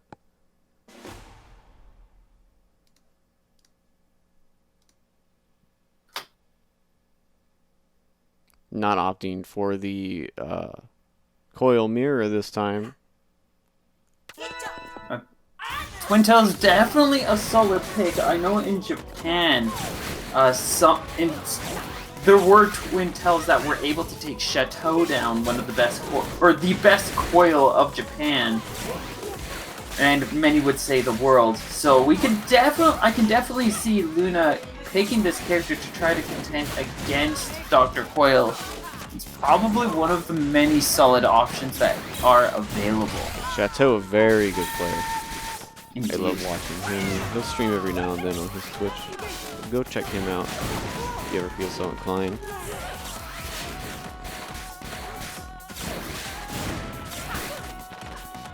Goes back and forth. Nice movement into the punish. Oh, but TC's just gonna wake up grab there. That was very risky, but ended up paying off. Out comes the rush. Luna gonna be able to secure damage. 290 damage balances things out. tit for tat. Gonna be a little bit not less balanced now that Luna is with like a sliver and a half-ish of health. TC now looking for a chance to throw out the rush. Luna was just generating rush. He knew what he was doing. And now he's got that rush ready. He's just looking for a KO chance. But it's going to be TC claiming the KO first with an uncharged nade sneaking by. That one definitely looked like it shouldn't have snuck by right there. Luna probably regretting letting that hit. That's nade for you. Yeah. It's really good at just weaving between attacks on top of everything else that it does. I remember some of the gloves have different like tracking properties, and Nade being very good at being able to control where you want it to go. Yeah, it's got no tracking, but an intense amount of like control. Like you notice how far left he's able to throw those 2 punches. Right, which is good if you're the higher level you get, the more you might not need tracking. So it's fine. Very good grab on the arm break. Surprised he didn't go for a nice call. fire punish. Oh, that's gonna drop? Was he trying to reset there? I'm not sure. Luna with a quick response will be able to get the KO. Bounces the score to 1 apiece. Uh-huh. That's something I haven't. Is there like a tech like that? So say you do land, you land a rush, right? But you didn't do the last hit for the launcher. Can you like stop throwing hits and assuming your opponent will start shielding, and then as your rush ends, you can grab them, right? That takes a little bit of time to do. There used to be restand tactics that players would do to be able to go for those. But at higher level, more often what happens is you go for the restand and then you get punished for restanding your opponent. Ah, okay. Like they'll be mashing, essentially. Not necessarily mashing, like they'll see that you whiffed it and then they'll just throw out punches. Or they'll just move out of the way and you'll get punished. They don't really need to mash to be able to get out of it. Gotcha. Unless you really have your... Like, you used to see it a little bit, but restands are pretty inconsistent and still really difficult to land. And the few that you can do, like, once you start to get to high level, people just start recognizing, oh, you're doing a restand, I'm just gonna punish you for it. And then those people lost. You're literally commentating. Yes. Oh, what, huh? Oh, are you referring to my highlighted message? Oh, I'm assuming that's what he means. Game 1 going to Luna. God, I'm so hungry. I can't wait to eat after this. Food. I've already had my dinner, so I did have plans to stream after this, but it might be going on late enough that I might just do my like last minute things before bed and then clonk out. It's late. It's already almost. It's like 10:30 here. Like in East Coast time, punishing us. It's 8:30 here. Via. Okay.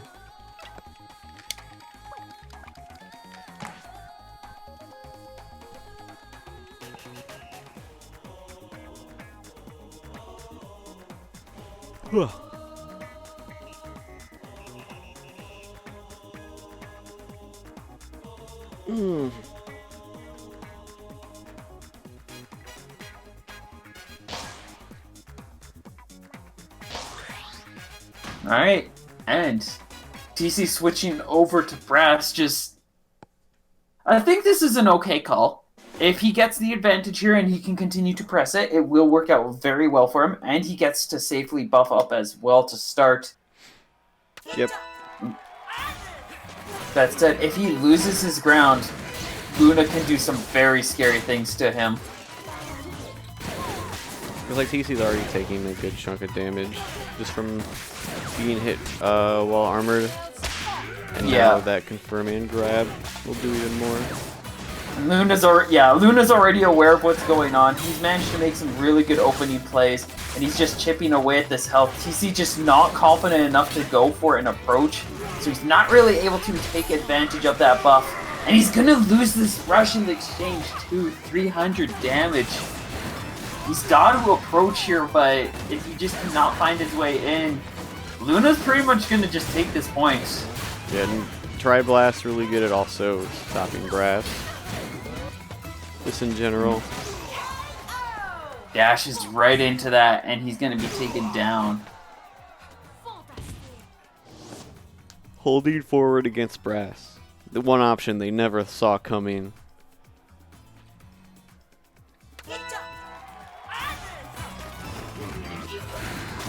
I'm nuts. Starting off with a quick trade, and that's definitely going to be more advantageous for Luna than it is Tree, as Luna can just start going back in for the chase. TC needs to be able to buff up again, and he's just not getting that room. He's not getting that chance. He is desperately looking for some breathing space. And Luna just calls him out. Final pixel of health. I noticed. A whiffed rush. I'll let you know, on the bright side, you didn't miss anything too exciting. Well, it was pretty hype. Well, it's already over. Luna did a win. great job. Yeah. But TC just could not keep up. He was just getting poked and pinched and slapped down. It's a radio show now. Howdy. I don't know why that keeps happening.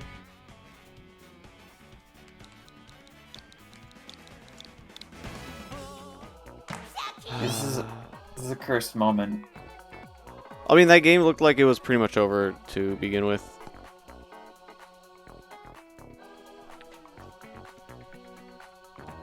Luna moving on. I could set this up as like an emergency backup. Game Master Tom, thank you for the raid. I saw you were Tom streaming with arms the earlier. raid! Raid gang.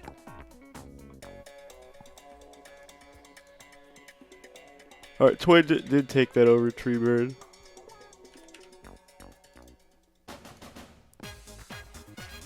Ah! Okay, hopefully I can stay now in the lobby and will kick me out.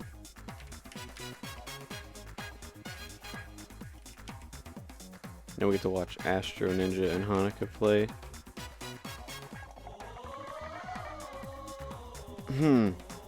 GM raid? Oh yeah, the Game Master raid. Arms machine broke. Yeah, I'm gonna order another LAN adapter and see if maybe that fixes it.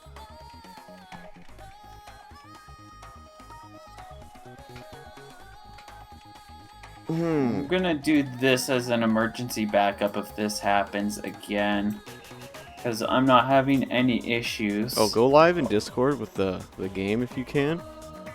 Oh wait, yeah, I could do it that way. Yeah, I was setting that up, but I forgot about I can also set up audio so you can also get that. Yeah, you can, as long as you have your device on like mute output or whatnot, or monitor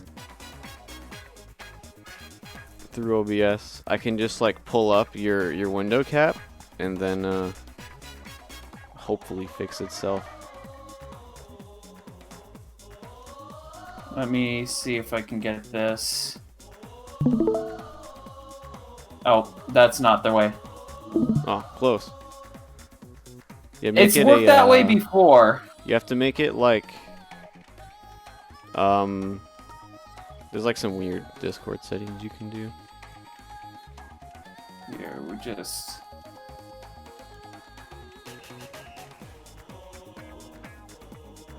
Wait, yeah, let's do it this way. Move this screen over here, and then if I do... Then I can do...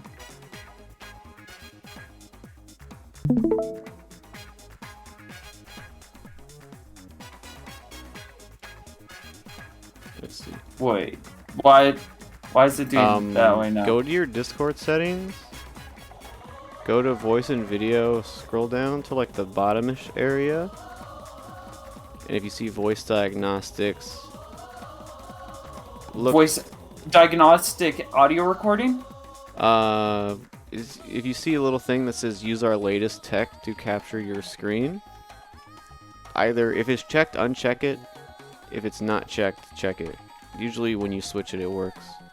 So use an experimental method to capture audio from applications. Have it checked? No, the one above that.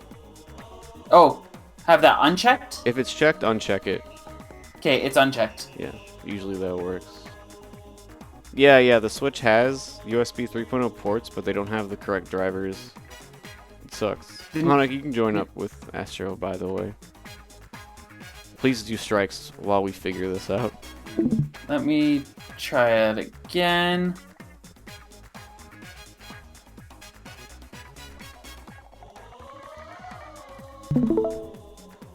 There. Yep. That's better.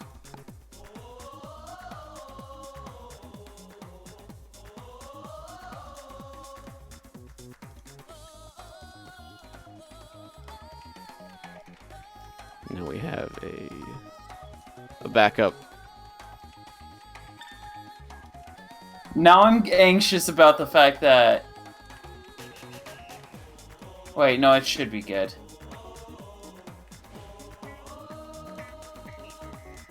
Okay, so I can see significantly less now because of this, but Oh, you can it just should throw be it good. behind things. Oh yeah, I can. Yeah. You don't have to have it, like, in front. You just don't minimize Yeah. it, and you're good.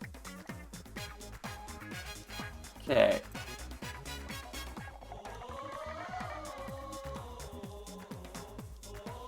Alright, so we'll start whenever, like it's staged. Yeah. I think they're... Annika's asking if we're just starting on sparring. Yeah. Is the audio chipping out for you, or is it, like, clean and clear? Oh, I have it muted right now, because then there would be double audio. Okay. Even so, it's probably not a huge deal. I'm just, like, permanently on right now. I've got that blue circle forever on. I mean, you can go to your mixer and probably mute it for yourself. I'm not sure how that affects me, though, but it's not a huge deal. I mean, we'd only need the audio if it cuts out for me, so you can probably turn it off for yourself. If that makes sense. Yeah, like, Oh, they yeah. said sparring. Okay. I'll just leave it as it is for now. We'll be fine. As long as it's not causing harm to the stream, I'm fine with things sticking around as they are. Alright, so we've got Astro, we've got Hanukkah in here. It looks like we're going to be sparring. going in. Going to sparring. We got gamers in game. We got gamers in chat. We got gamers on the mic. Gamers everywhere. I game, you game, everyone games.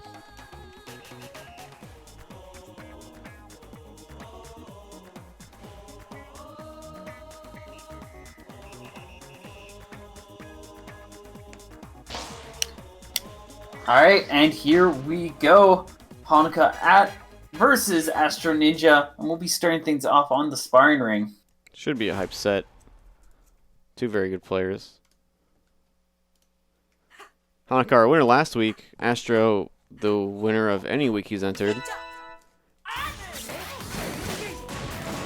Trying to get some PR points, it looks like. Starting things off very strong for Astro, getting quick pummeled down with these nades, just burning away at Hanukkah's health. Hanukkah trying to find his way in, weaving between these nades. He is going to be able to secure some light damage.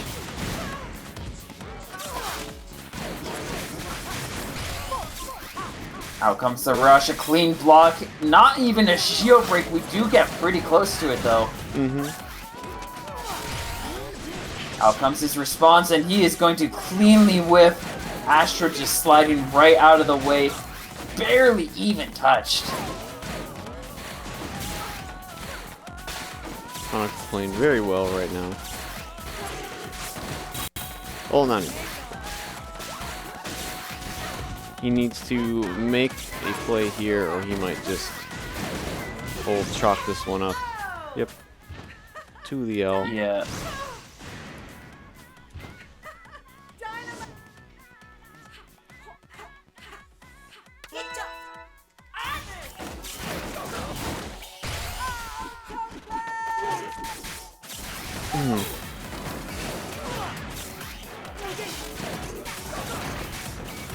The double nade, or not double nade, the hemlock on the right side. Interesting pick. I feel like this is Astro trying to flex a little bit, just going in with something a little more heavy-handed, something a little bit slower. Yeah, we're testing his luck. Yeah. Hanukkah looking like he's making some good luck off of that, though. He's got these two double tri-blasts rolling in. Has Astro at half health and is just making excellent plays so far. Slowly just eating away at that health meter.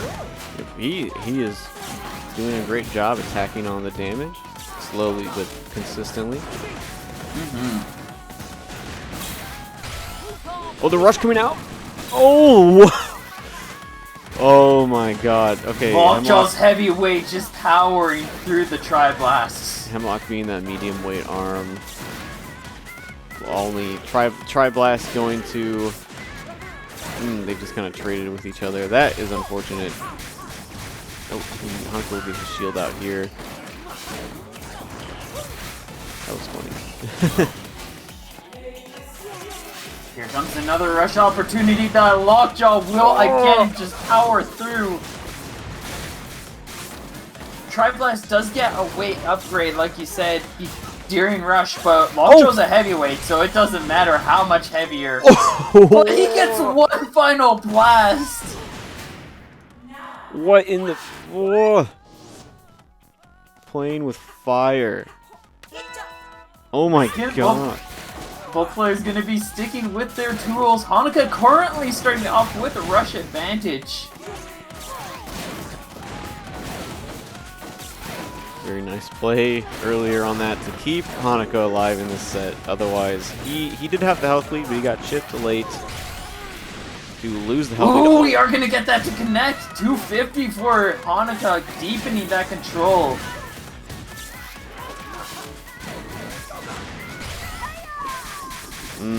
Yeah, we do shield these.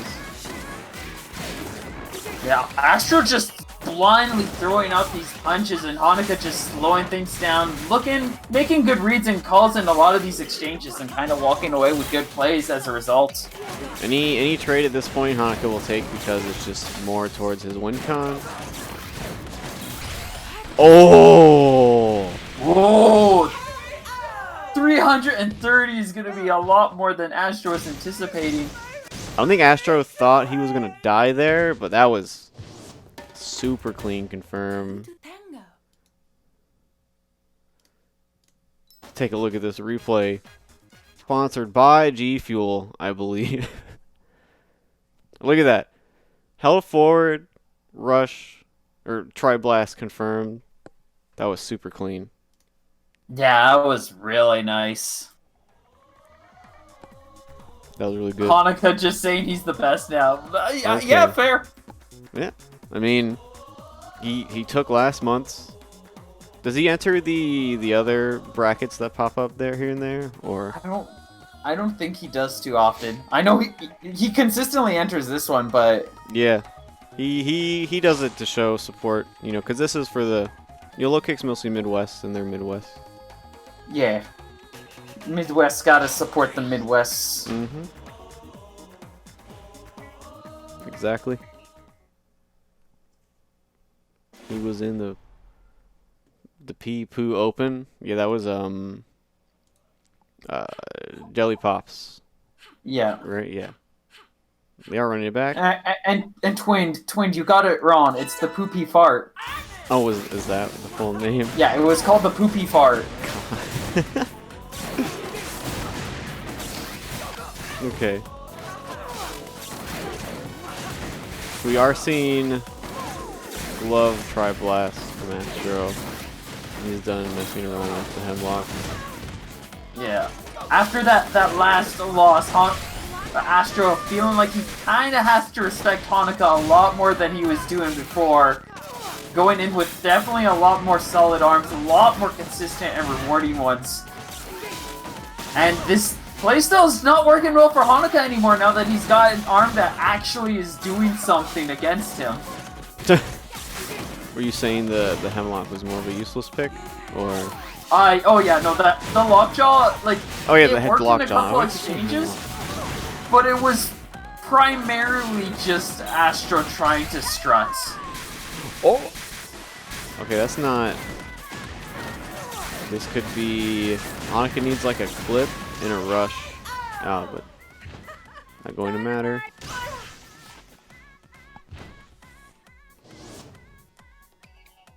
Will be a nice KO for Astro, and Ankhanuguri switching over to the double Chillas now, looking for a new approach. With the The nade's Chillas. taking away a quick opening, though.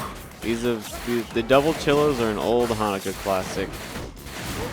I think they're an old every Twin Tail classic. Yeah. Let's see if you can get some ice mix-ups going. Mmm.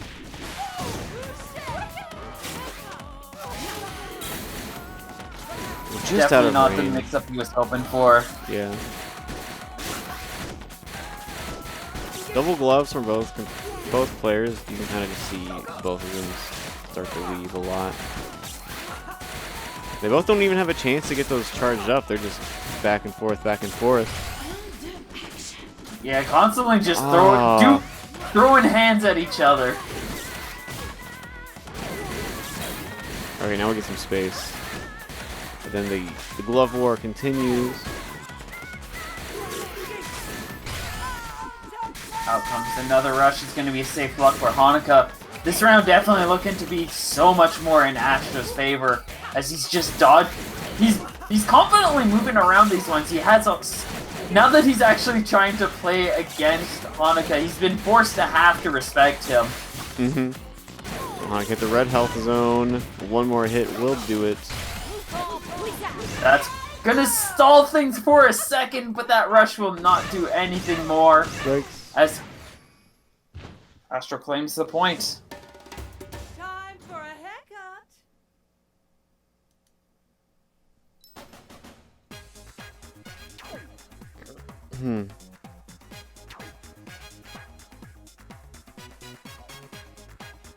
Run it back.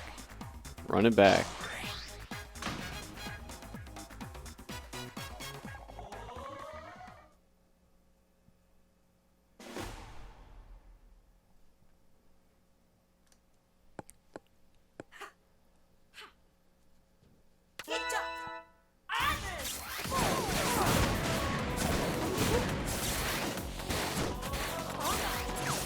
Do run it back. Hanukkah switching back to the Triblast Chakram, looking to try to make things work once again. Astro double nade still. Very, very, very good combo.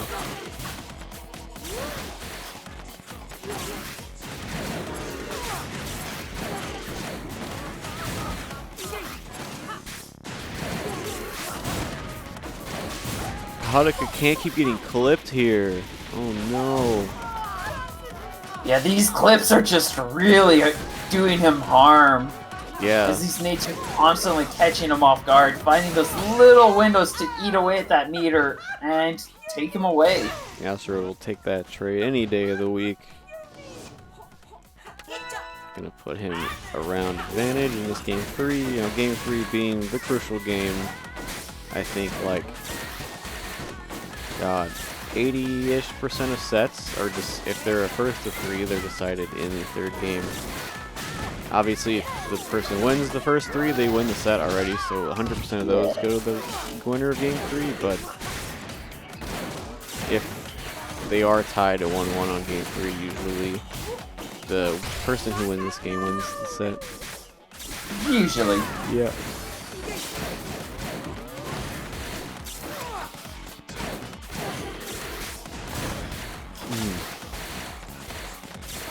I could do a little bit better. He just needs to... Oh, yeah. Astro staying mobile on that one. I think Hanukkah thought he wanted to hit a button.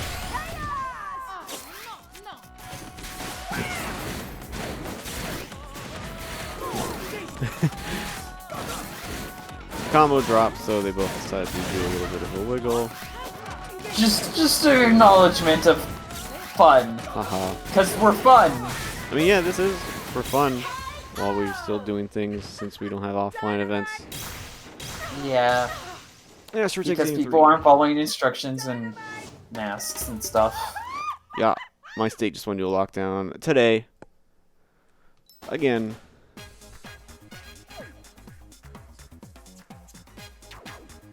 Yay.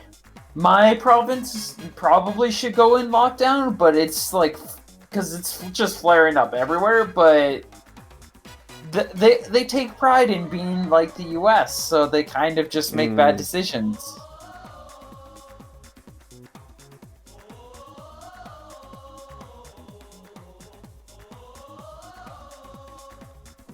Was that latch-ism, etc.? Says hi, Malieve, in chat. Hoylak! Astro making bans, you know where we're gonna go. Banned Back via to scrap. sparring. We You going to didn't ban sparring? sparring. Hanukkah just gonna run it back. Likely. Buster. Oh no, we're going booster.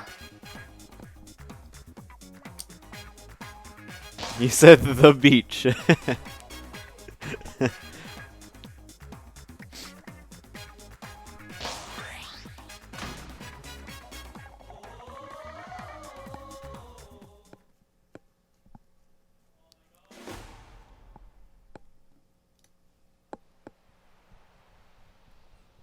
Alright.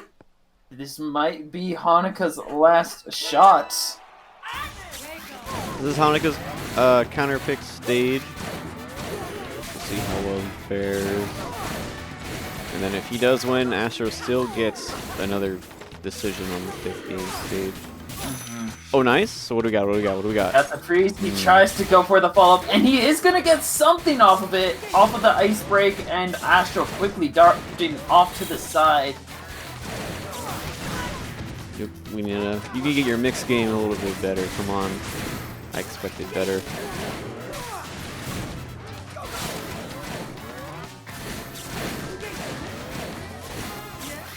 I do really miss playing this game offline. A certain level of like crispness that you don't get online with like movement and whatnot. Like, it's hard to notice because it feels like playing online. This game feels okay. I wouldn't have any strong opinion on like really pointed it out. But when you play offline, it just feels so much better. Always. Even if you're doing split screen or like land mode, it just feels Yeah. nice. Oof. Alright. There we go. Like, there's not even combos or chains or anything really. It's just like the game just feels better. Everything's a little bit better. It's a little easier to move. It's a little bit easier to aim. And then you also gotta hang out with friends. Oh yeah, also. Yeah. Camaraderie. And seeing everyone. Oh! Onyx is getting stuffed like a turkey right now. Dang. Really looking bad for him.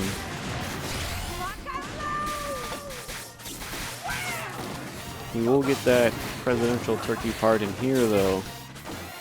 By avoiding that rush with the shield. Oh! See that grab range? Yeah, that was a long arching grab. Look huge.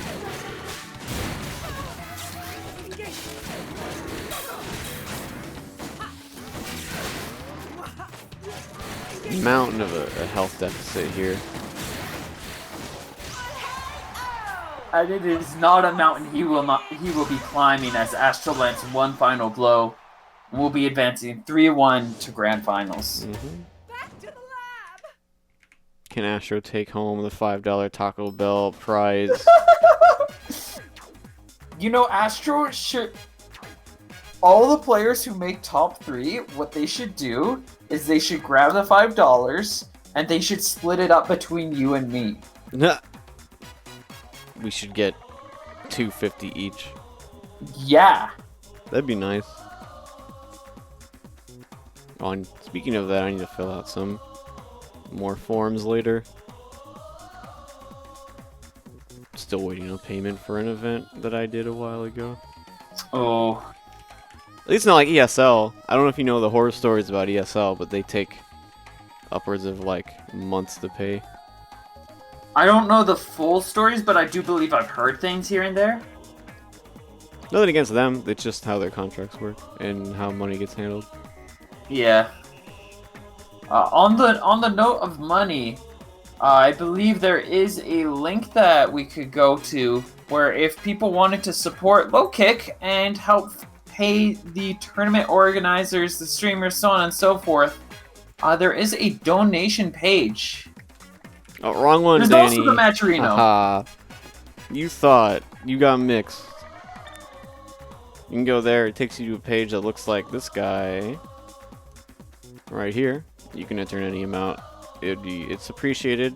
Staff, all the streamers, admin, owners, they'd appreciate it. It helps keep this thing running, which... The Matcherino page looks like this. Matcherino page being what we mainly try to push. You can, like, literally donate 50 cents for free by just... Even the people in the bracket, like... If, you know, Twinned and Astro, they could both put in a combined total of another $1 that they would earn by just going here. If all the players competing did that, that'd be $6. Yeah. Be nice. Go check on over there. If this was Tekken, Akuma would have my entire health bar. Yeah, Akuma can do that. DNA? DNA. Going to go to Dan's slab.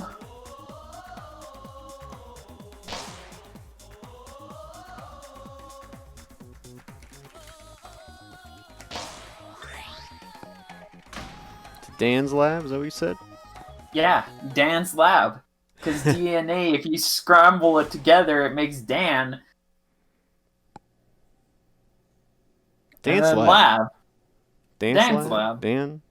Dan's oh, lab. Speaking of Dan, coming to Street Fighter soon. Yo, let's go, Dan in Street Fighter. He looks like a very interesting character if you watch his, I think there was some footage shown.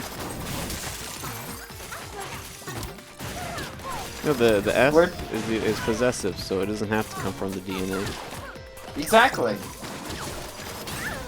I did not see the trailer. If you DM me the link, I could check it out later, though. I'll send you the trailer and like the replay nonsense. That sounds good. Later, after I heat up some leftovers, probably. Yeah. Nice Luna playing really well right now. Luna wants a chance to dance with Hanukkah, and he is determined to claim it. He wants an STL top 3.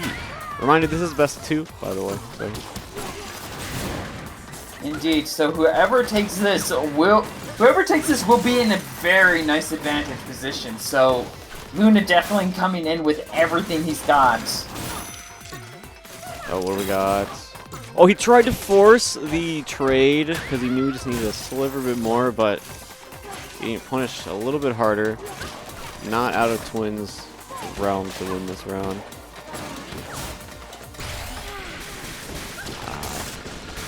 Oh, I thought that might have flipped Twin. I guess not. Luna still has a health lead. He cannot get hit at all. Ooh! Dang. The Twin Classic coming in. What a comeback. Now, I believe all the pillars are down, though, so nowhere to hide. Nowhere to run, nowhere to hide for either player, and Twin quickly taking advantage of that. He got himself a nice Dendy grab with that Biffler. The Dendy grab. I miss that guy. I miss offline so much. I like being at airports to travel and meet people, especially the people that I know already from the ARM scene. I also like seeing that kind of plays offline. Oh, nice block from Luna. Luna, staying patient. Very, very good. He recognized that Twin had the rush and baited it out. Nice grab. Ooh, okay. It definitely could have been Luna's game. Both of these rounds going. Oh no! But he just lost his ground just a little too late, and unfortunately for him, could not keep it through. Both of those rounds could have went the other way as well, which really stinks. Yeah, like both of the he had it in his grasp both times, but just Like one the health or was so two close, plays. and they're just look at that scramble there. Luna not coming out. A lot of that with, just goes to show how confident and how solid Twin is as a player, though, where he can just, from the brink of death, he can just be like, "All right, no, this is how I play," Yep. and then he'll just carry things through. Like Luna lost a little bit of his ground. Like he had that huge lead. He's like, "All right, I can play it safe," and then he let Twin be safe. And then he turned it around, took that one, and then that one was just a lot closer, and Twin just kept cool, kept calm, was aware of what was happening, and made the right calls and the right plays at the right times. Yep. Tama? I'm assuming we're seeing Dr. Coyle if we're going to Mausoleum. Oh yeah, 100%. Gotta be.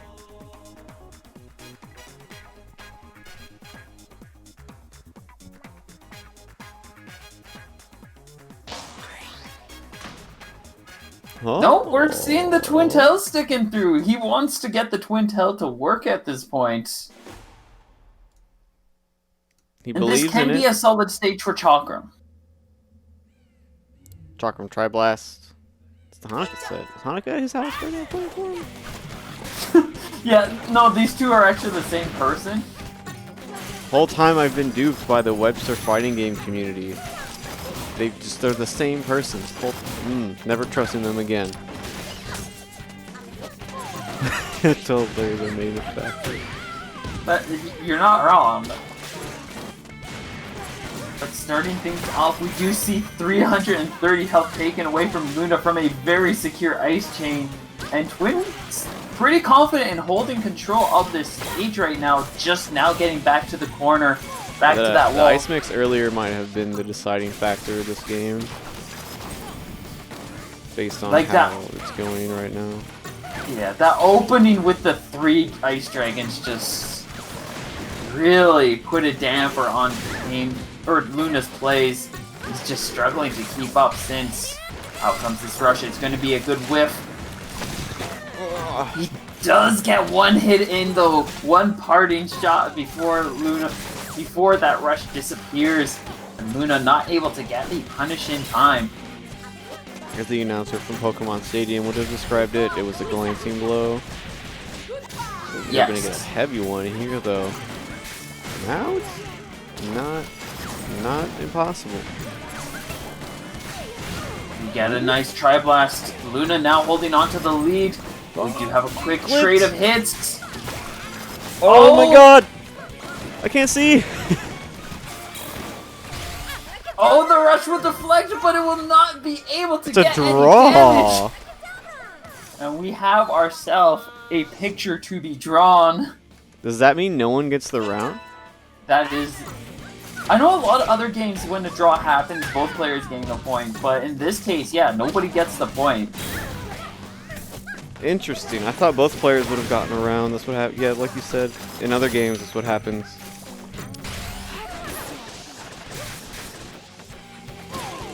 Arms is fine taking longer. They're okay with the length. Yeah. Just means I get to go hungrier. I hope you feel happy now. Making your Stream Master suffer. We hope you're happy. Twin, Luna, proud of yourself for causing this. After this set, while they set up, I might step out for a second to grab some water. Cool. I'll get everything set up. Yeah. I have to shoot this bot real quick.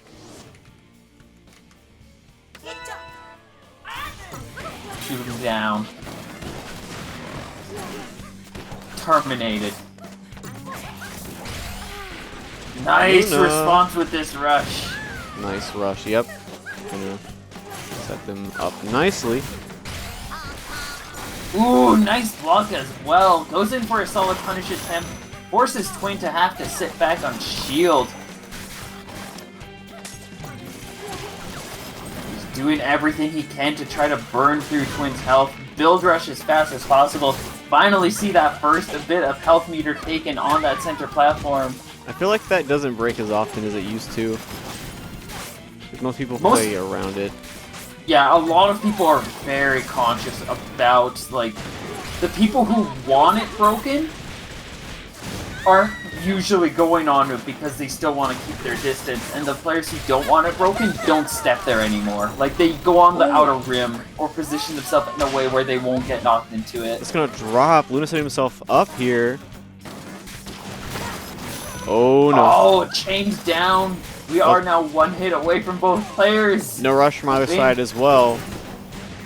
Oh, that's Just gonna looking for barely one more poke, whiff. and the Biffler allows him to advance. Look at step into that. Unfortunate. Go get yourself a nice cool beverage. After the Just replay. a reminder to everyone to hydrate. Hydration They both is good. had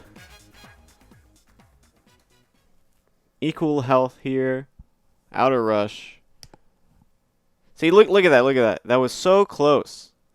That tri-blast. Well, you can't see it, but No, I can see. I'm a few seconds it was behind. so close. Look at twin Oh, God, screen. yeah. Look at that. That would have been the deciding factor of the set right there. Dang. Because of that, twin got away with this, and then Luna stepping into the Biffler hit.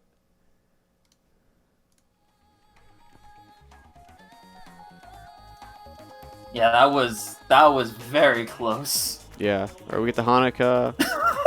Twin run back. Oh, please do normal beds or I'll cry about it on Twitter. Alright, go get your drink quickly. I need to set up.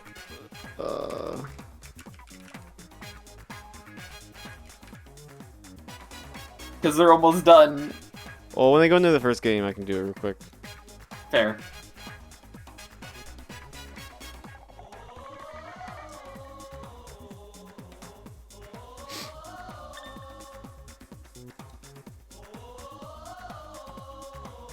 Hanukkah is here.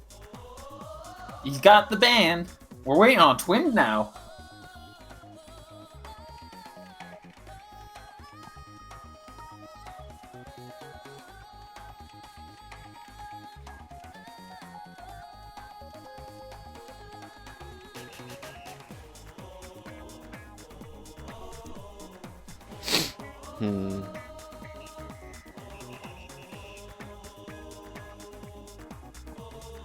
Hopeful signs. Haha, sure. There's no such thing as hopeful signs right now, especially in this mess of a province. Yay, provinces. Ban Moss sparring. Okay. So it's Temple and DNA. Yeah, Temple. Alright, we are set. We are ready to go. Let's do the dance.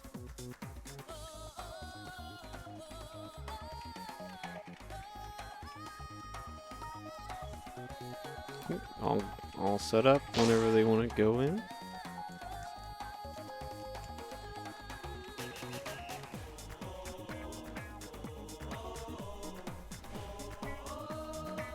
Thanks for the ping, Danny. Appreciate it. It's very good. Very helpful.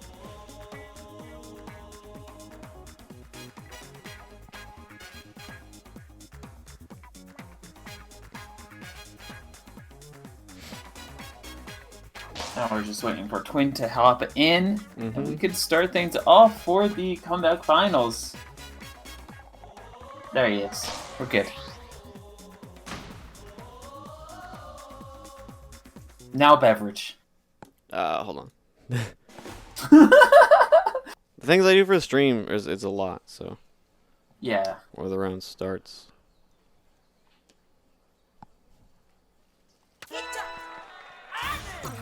Alright, going to going in with his arms once more. Hanukkah going in with the triplet. Both players sticking with these arms. We've seen these two rock these tools many a times. We just saw this matchup like not 5 minutes ago. But we've got a different player coming in with the twin tail Hanukkah. We'll have to see how he utilizes this loadout and how he approaches the matchup differently to really set the results. Really see how things go otherwise. Clean Rush will allow him to get a nice 280 damage, securing a pretty hardy lead. He's got a lot of control, he just needs one good hit to take Twin down. And he's going to be able to take it as a trade occurs. Ortiz.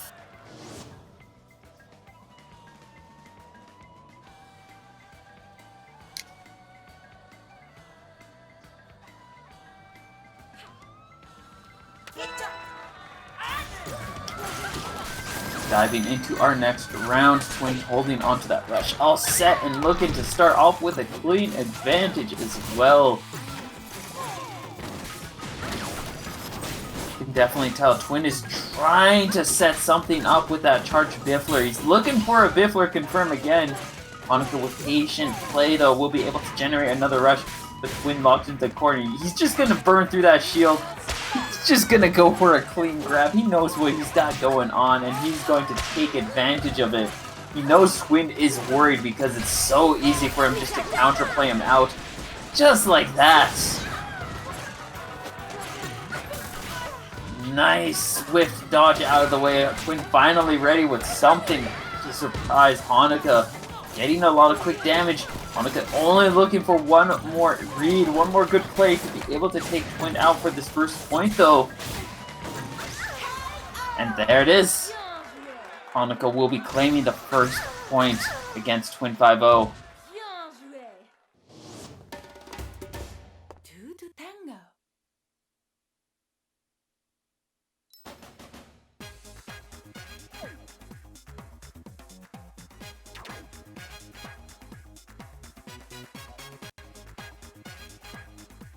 Alright, well, we'll just see where we are going to next. I'm assuming we're looking for some nice, spacious, defensive stages. Depending on where Hanukkah leads. There are 3 stages pretty much that Buster, DNA, and Mazo would probably be the 3 that I'm thinking of. So whichever one of those 3 are not banned is probably the one that we'll be heading to.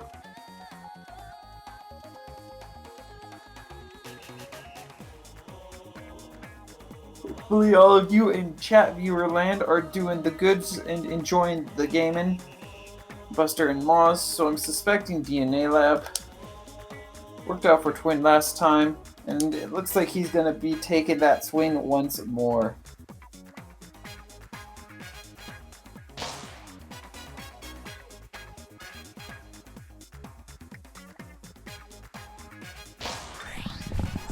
See, I missed an entire first game. Oh, Hanukkah took first game. Yes. Nice. Let's go, Hanukkah. Gonna be able to start off with a nice advantage off that, but we are heading over to DNA Lab. I know this worked well for Twin last time, but I've also seen Hanukkah work well in this stage, which is probably one of the reasons why he's left it open once more. No, I don't think he has any issues coming here. Very familiar with this stage. Indeed. You can play it. You can game it. You can game. He's got a good loadout for this too. Chakram is so well designed for DNA Lab. Because once everything breaks down, he can use his Tri-Blast a little bit more, but he can also use that Chakram to get around the pillars. He's going to be able to land in time before that Ice Dragon was able to secure its full damage too, which means while he is on a significant disadvantage here, he's still alive. He's still got a chance to at least potentially take more pillars. He's not even going to get that chance as one more snipes him down.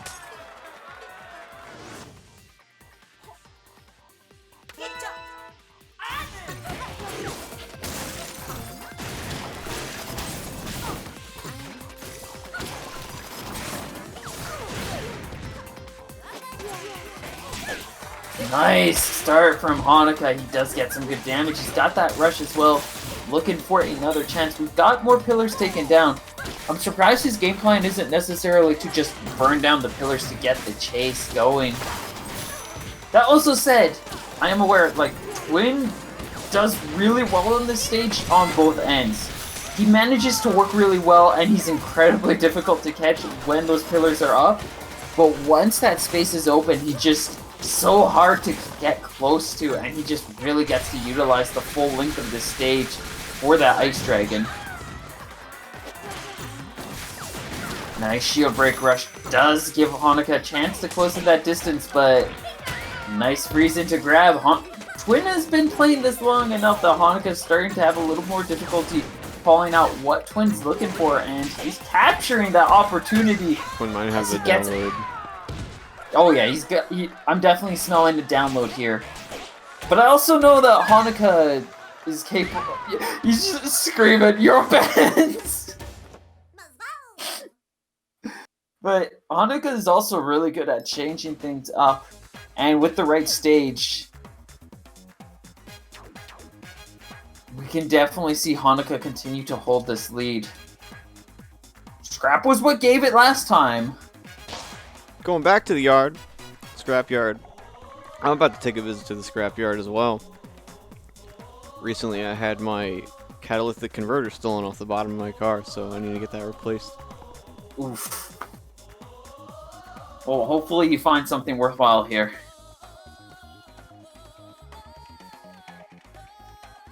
You know, that's like more of a common thing now, like, because they're made out of platinum, so they get sold because they're high precious metal value. Oh. So what people do is they just like go in your car late at night and like saw it off. Oh, gods. Mm-hmm. Apparently it happened like the whole Why? street. Anyway, Scummy. we are at the yard of scrap. Alright, stay patient.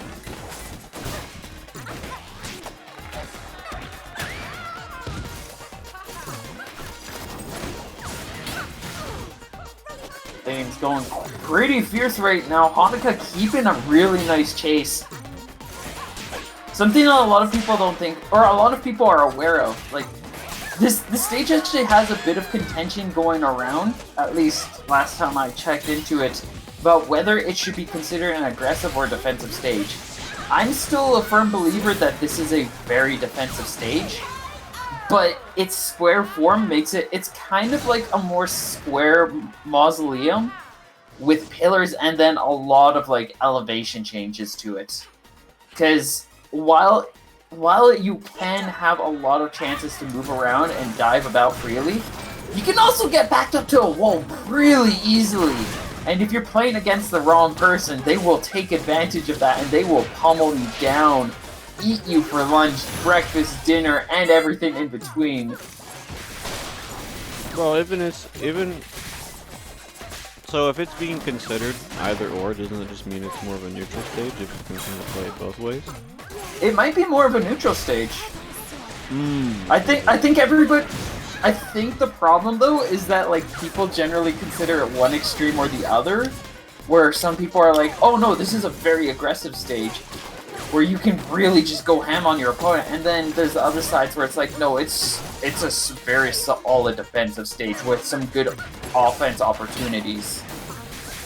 Oh, okay, maybe neutral was the wrong word, but it can be played either way. Yeah, it's mixed. It's definitely, I definitely say it's a little more mixed than what a lot of people take it credit for. But like, people are very extreme on their opinions. They're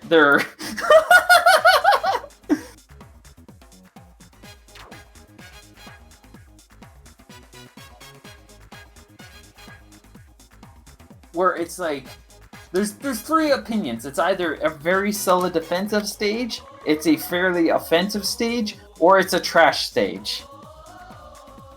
You don't really get Definitely any of the trash. others. Trash in there one way or another. Yeah. Okay. Run to Via.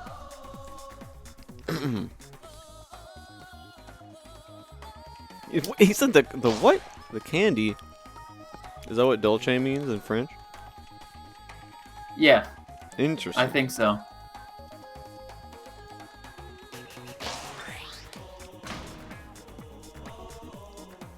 It's one of those stages where, yeah, it is definitely like, because it's more complicated, it has a lot more noise going on, just a lot more things there. It makes it so that it is very, very much a knowledge-based stage. Like, you can know the simple of like, oh, if I have the high ground, I'm advantaged. But then there's also like how you utilize the pillars, how you respond to others being on the high ground, and how you can kind of utilize the stage design to punish them for having high ground. Like, there's a lot going on there.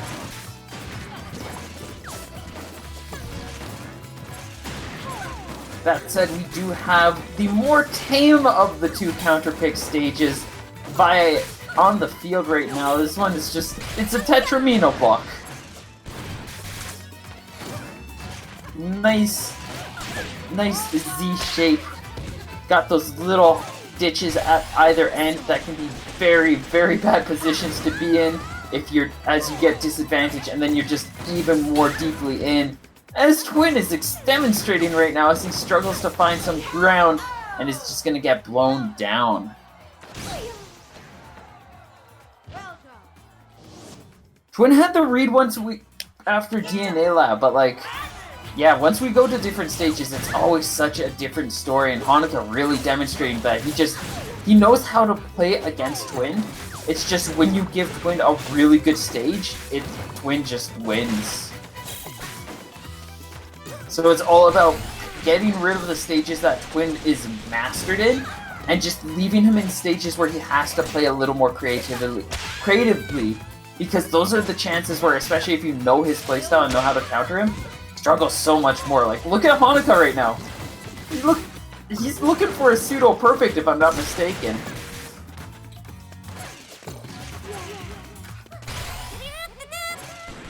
That's going to be some heavy chip damage. Nothing on top, though, and Hanukkah will secure the KO.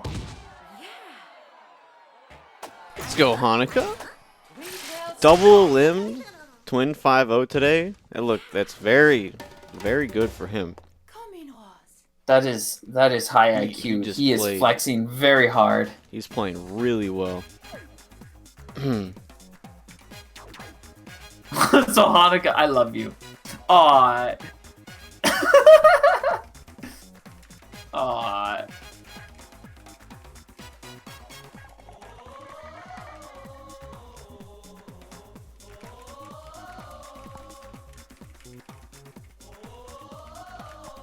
Sorry, there was a new ban list released for a card game I play, and one of my decks got hit, so I was talking to a friend real quick. Oh, that sucks. Well, like, I have the deck, but it's not like my main one that I play. It's one of my side decks, but it was considered tier 0 for a little bit, so, I mean, naturally it got hit. Yeah. No, that's fair.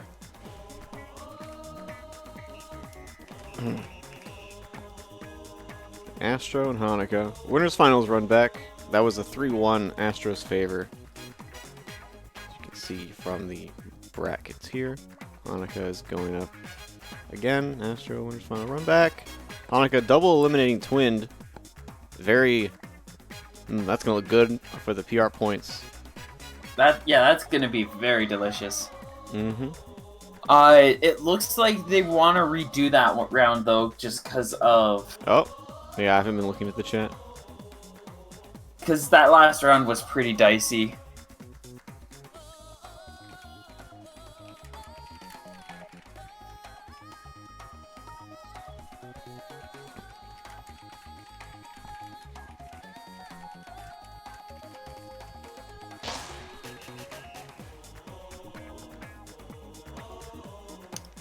Oh, so take back everything I just said. They're going to play another game. More game! More time to game. More gamers to be had. I have to change all my freaking scores again. Was it 2-1 Hanukkah? Yeah.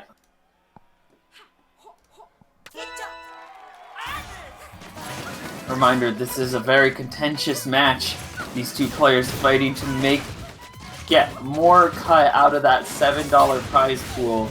If anybody in viewer land would like to make that $7 prize pool just a little, not Matherino. Matherino, baby. Check out the Matherino. Coolmathgames.com/lowkickonline. Oh, is that? Nah, that's not gonna flip. I figured since they were in the corner, the rush might have been able to autocorrect fast enough. But... Alas, it did not. Twin managing to hold on a lot better this round, just at a 25% health deficit. If he can get this rush to come in, it is a shield breaker, so he can kind of eat through a lot of meter, or he can just, if he gets a clean hit, that will almost kill Hanukkah. Well,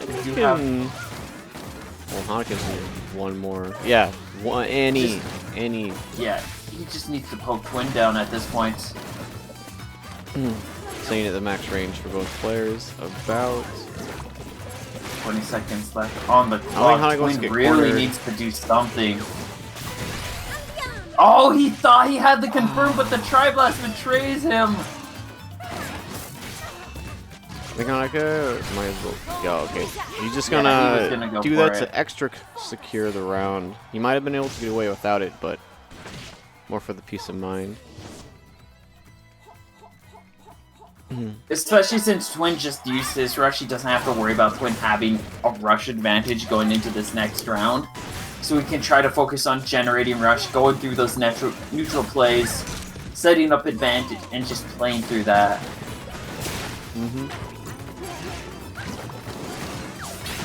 Nice response from Hanukkah as he hovers right over, gets a couple of very excellent pokes. And just kind of outspeeding Twin with a lot of these attacks, too.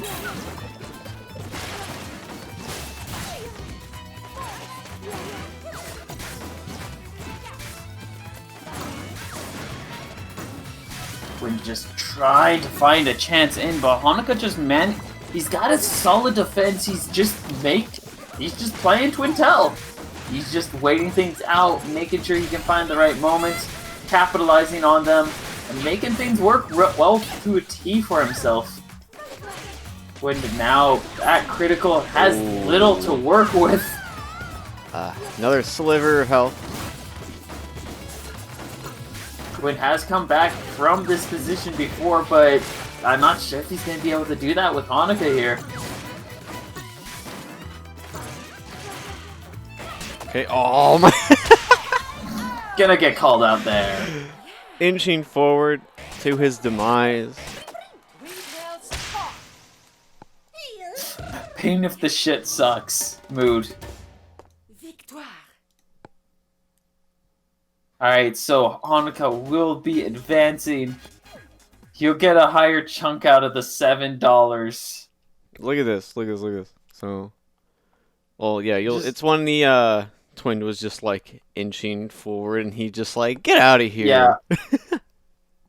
Yeah, he's just slowly walking up, and Hanukkah's like, I'm not playing this game. You die here. I'm not playing this. Get out of my face. Hanukkah beating Twin for the 3rd time today. Play against Astro. So yeah, it's 60-30-10, so that means that Twin 5-0 is going to be walking away with a fantastic 70 cents. Congratulations. Depending on how big the pot is, it might just be split top 2 to make it easier. Yeah. I don't think 70 cents isn't really going to be going much anywhere. Right. I mean... Astro, Twin will survive without the 70 cents, I feel like. I don't know. I mean, granted, on the plus side, this is still more money than what goes into most ARMS events. Yeah. I mean, you can donate for free. You can also direct contribute if you're feeling generous enough. You know, waiting for that next Stimmy package to hit. Whenever we get that, please. Yeah.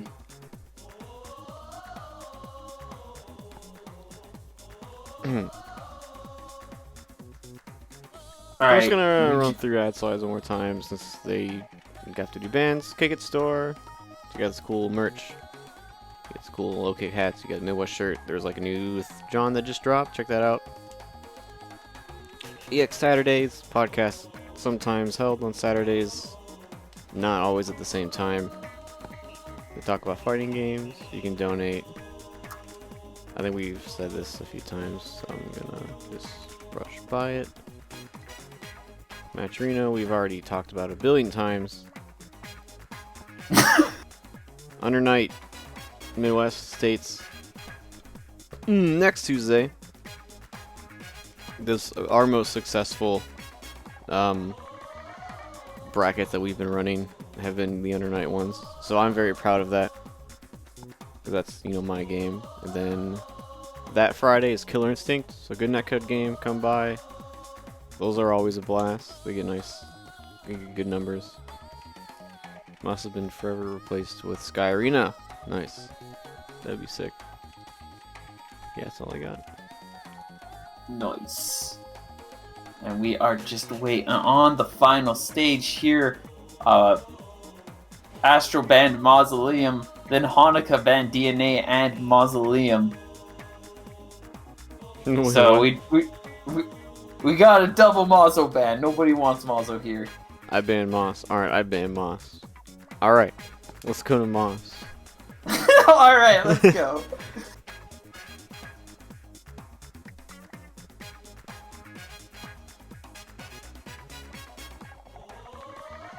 So we're just waiting on Astro to pick the final stage, which is Sparring and Buster. So Probably gonna be Actually, no. He might pick Buster just to spite Hanukkah. Oh, Temple. He banned it. wow, this is some top level bad process from these two players. Come on. We're 1-on-1. 1-for-1. Alright, we're going they're Sparring. going okay.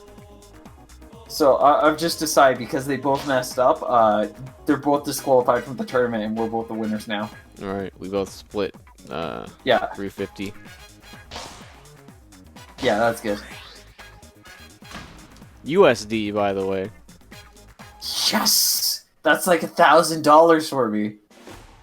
It's like better than your Monopoly maple syrup money. Dude, I wish it was Monopoly money. Maybe I'd be able to buy something. Dang. Sparring ring, game 1. Astro gonna be going in with Nade and Toaster, keeping a steady combo with pressure and safety. Hanukkah going in with the Ever Classic, just the tried and true Tri-Blast Chakram.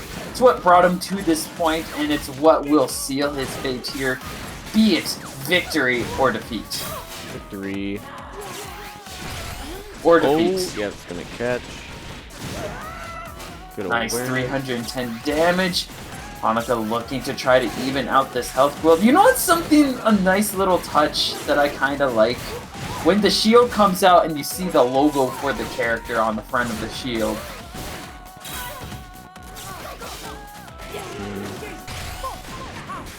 Like, you see Twintail's logo right here.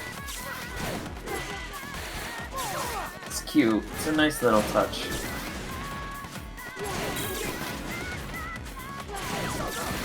I wish like other fighting games, like the shields were a little more reflecting of the character rather than just everybody having the same thing. But it makes sense because then it's easily communicated what the shielding is. Hi, Hanukkah. You can do this. I believe. Nice Win first 2 in a row. point.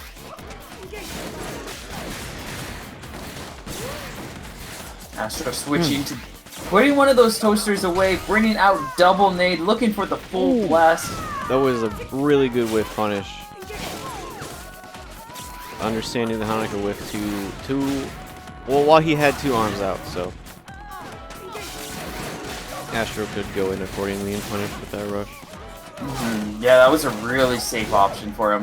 Does And rush he came out extend with your range at all, or like how far you can throw? I think it does. I think it does, but like by a very small amount. Okay. I think it depends on the arm that you have equipped. Ooh. Alright, catching the back dash. Try to stop me. Aster just wanting that point, throws out the rush. He's going to be able to take Hanukkah to a 3rd round. Hanukkah going back in with the double Tri-Blast, looking to try to catch those weaves and light movements that Dr. Quill is so well known for, with just spread out constant barrage of Wolverine claws. Wolverine claws. That's what Scripps called him. Ah. Just that When guy. he went double Tri-Blast. I think he's pushing more into his music work right now. Does he still stream ever? I think he does every now and then. I'll try to catch him when he's streaming. His streams were always a blast. Yeah.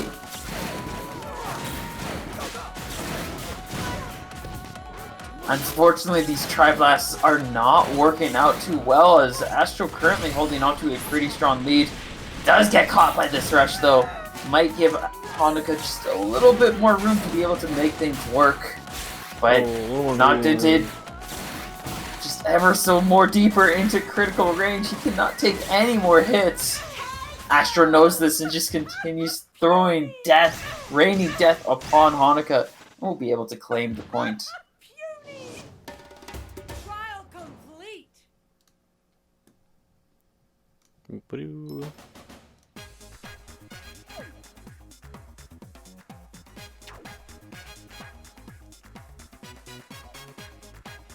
Hanukkah will get the counter pick advantage.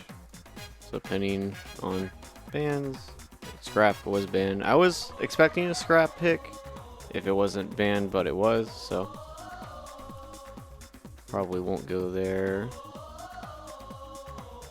Indeed. I'm probably gonna guess a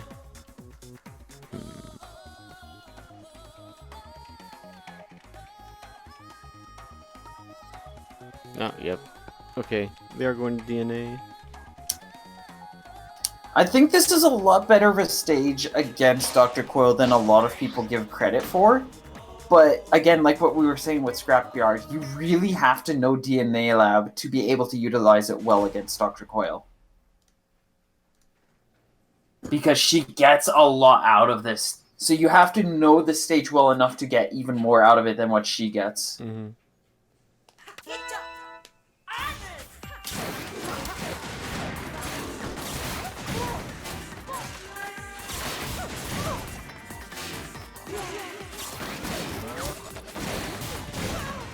Oh my. Coil with three gloves out at once is terrifying. It is such a scary thing to be coming across. Because there are always gloves that are really bad for you to be dealing with, too. It's either like toasters, roasters, nades.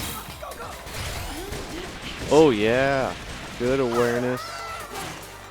The arms incoming so they could get the deflect.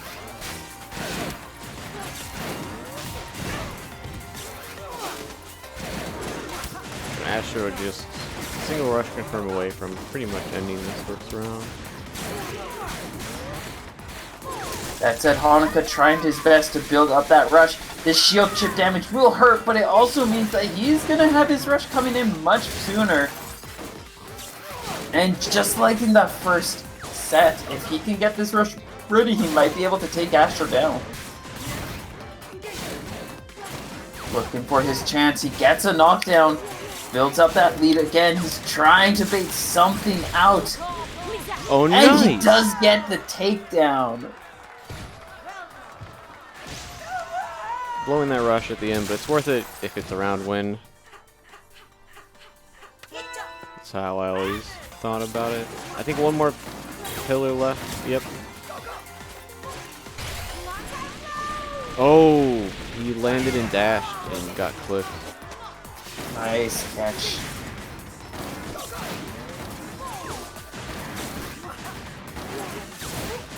round looking a little bit stronger for Astro coming off of that rush, but Hanaka's bringing it back and he's making a couple of choice pokes with that Tri-Blast yet again. He's got that rush ready. Astro just about ready with a second rush. Ooh, he might have been able to confirm that Chakram hit into a rush. He might have been, yeah, but seeing how things are rolling at this point, it might have been safer call just to hold on to it. That said, if he did go for that confirm, this would be a very different story. But he does also get to take away Astro's rush because Astro chooses to use it.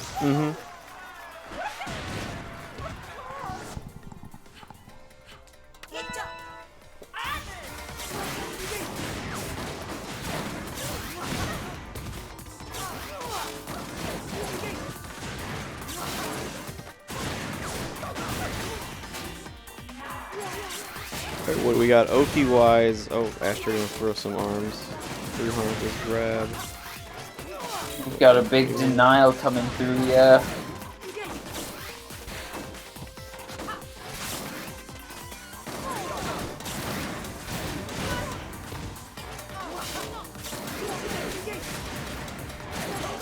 Hanuka still trying to find a way to get in, throw out that rush. But Astro's just continuing to control the field. He is just crashing him down. Not going to be able to catch that landing. He was able to shield in time. And now he... Oh, yeah, that's not good. Oh! He does get that one final pinch in. Trying to get some tempo going. He does have Astro locked up against a wall, but cannot get the knockdown as Astro gets the charge in time. That's the annoying thing of one of the big things about that wake up is that it's hard enough to see the shadow half the time. Actually, you can't see the shadow in here at all. But like, even when you can see the shadow, it still takes a little too long for you to really properly register what way Coil is moving. And by time you've registered it enough to try to go for a punish play, that's enough time for Coil to charge up, and she's throwing out a punish attempt and probably taking you down as a result. Yeah, that's what happened, at least on one of those occasions. Yeah.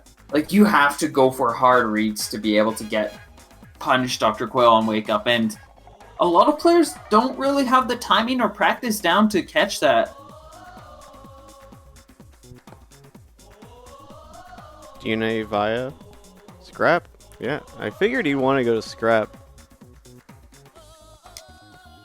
I feel like this is one of those worst stages to take to a Coil, but we'll have to see how it goes. He knows something we don't, possibly.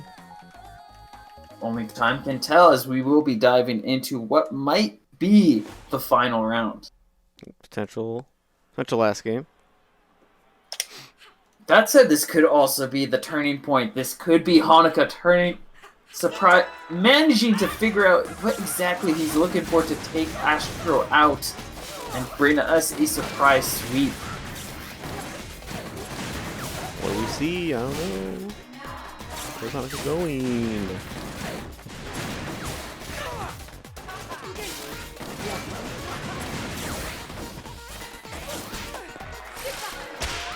Nice grab. We'll be able to get some good damage in.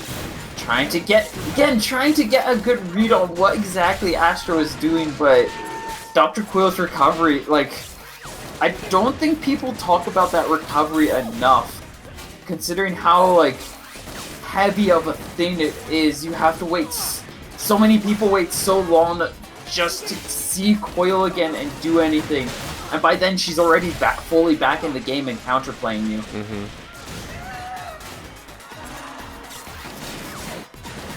Her movement on recovery is also phenomenally strong, because you saw, like, Hanuka tried to go for a read there, but if you don't have the right kind of corner pressure on a Coil, they'll generally be able to slide out pretty unharmed. So it's like, there's a really awkward dance of just, like, figuring out how to properly punish a Coil for their movement. But you have to really invest in one way or another, and if the Coil knows you're going to invest in that way, just go the other way, and now you're completely left open.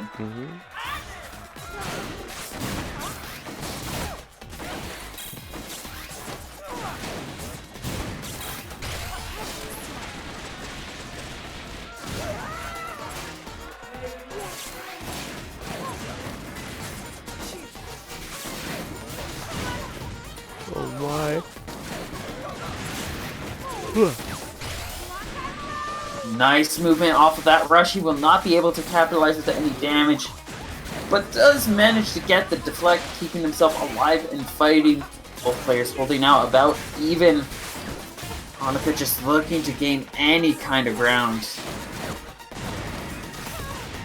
Just gonna take those sort of scramble hits. Not looking so good in health. Oh, yeah. And that is it. Astro will be walking away with $5. Astro wins the low kick online. Was it 48? We can look at this last play again real quick. From Astro's perspective, he will build the rush there. He used that almost immediately. Indeed. Mm-hmm.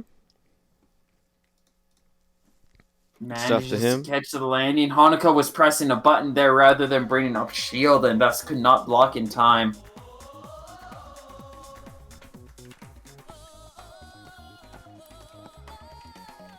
Astro yeah, gonna win. If anyone still is in chat, please consider going to the Matcherino and using the coupon code. If you haven't done so, it should be open for the rest of the day.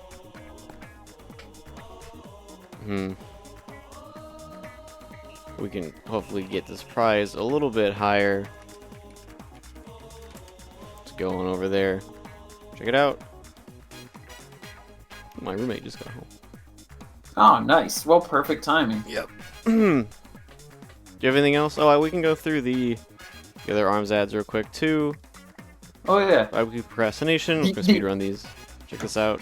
There's links on the screen you can go to. Easier one would probably go to the Ohio ARMS Twitter page. If you like double elimination, but you don't like the time constraint issues that usually are involved, the huge time investments, bi-weekly's definitely for you, because you got that double elimination bracket, but you are also at your leisure to schedule each and every round you play against an opponent on your own time. Yep, go check Definitely that a fun time. Weekly procrastination, Network Era. They have 3 different Johns, champions of the era, Default Derby and Temple Tantrum. All different ways to enjoy ARMS, all double elimination, Temple Tantrum, Standard Backroom, Champions of the Era, Standard Backroom plus 2 additional counterpick stages, and Default Derby, being a default ARMS loadout tournament. Yep, check that out. You can briefly mention this if you want to. If you like Ninjala, Ninjala is cool. I'm enjoying it right now. I'm going to be running a Battle Royale tournament. Free game. Download it. It's free to play. Go check it out. It's this Saturday, not the time that's linked there, because I thought I set it all up, but then I didn't because I'm stupid. So you should definitely go check it out. It's good. The last one. Look at the pretty forest. Forest Frolic, yeah. Saturdays. Treebird runs these Saturdays. Didn't Era have one on Saturdays too? No, Sundays, Wednesdays. That was Jor. Yeah, so you can see the links on screen. Yeah. So Yeah. go over to there. Saturdays at 8:30 p.m. EST. More NAPR stuff. Double elimination bracket. Cool times. Thumbs up. Yep. Let's go over there. Yeah, that's all I got. Thank you for watching. Kickover's hot. Kickover is hot. There will not be a stream Friday. Enjoy your Thanksgivings. Please try not to travel. If you're in America, enjoy your Thanksgivings everywhere else. Have a nice weekend. No Friday bracket. Please stay safe. Do you have anything else? Avoid being around large groups of people. If you do, wear a mask. Please wear masks. Masks are very useful. Thanks for everybody for watching. Fun was had. You all take care. Yep, thanks for sticking around. We'll see ya.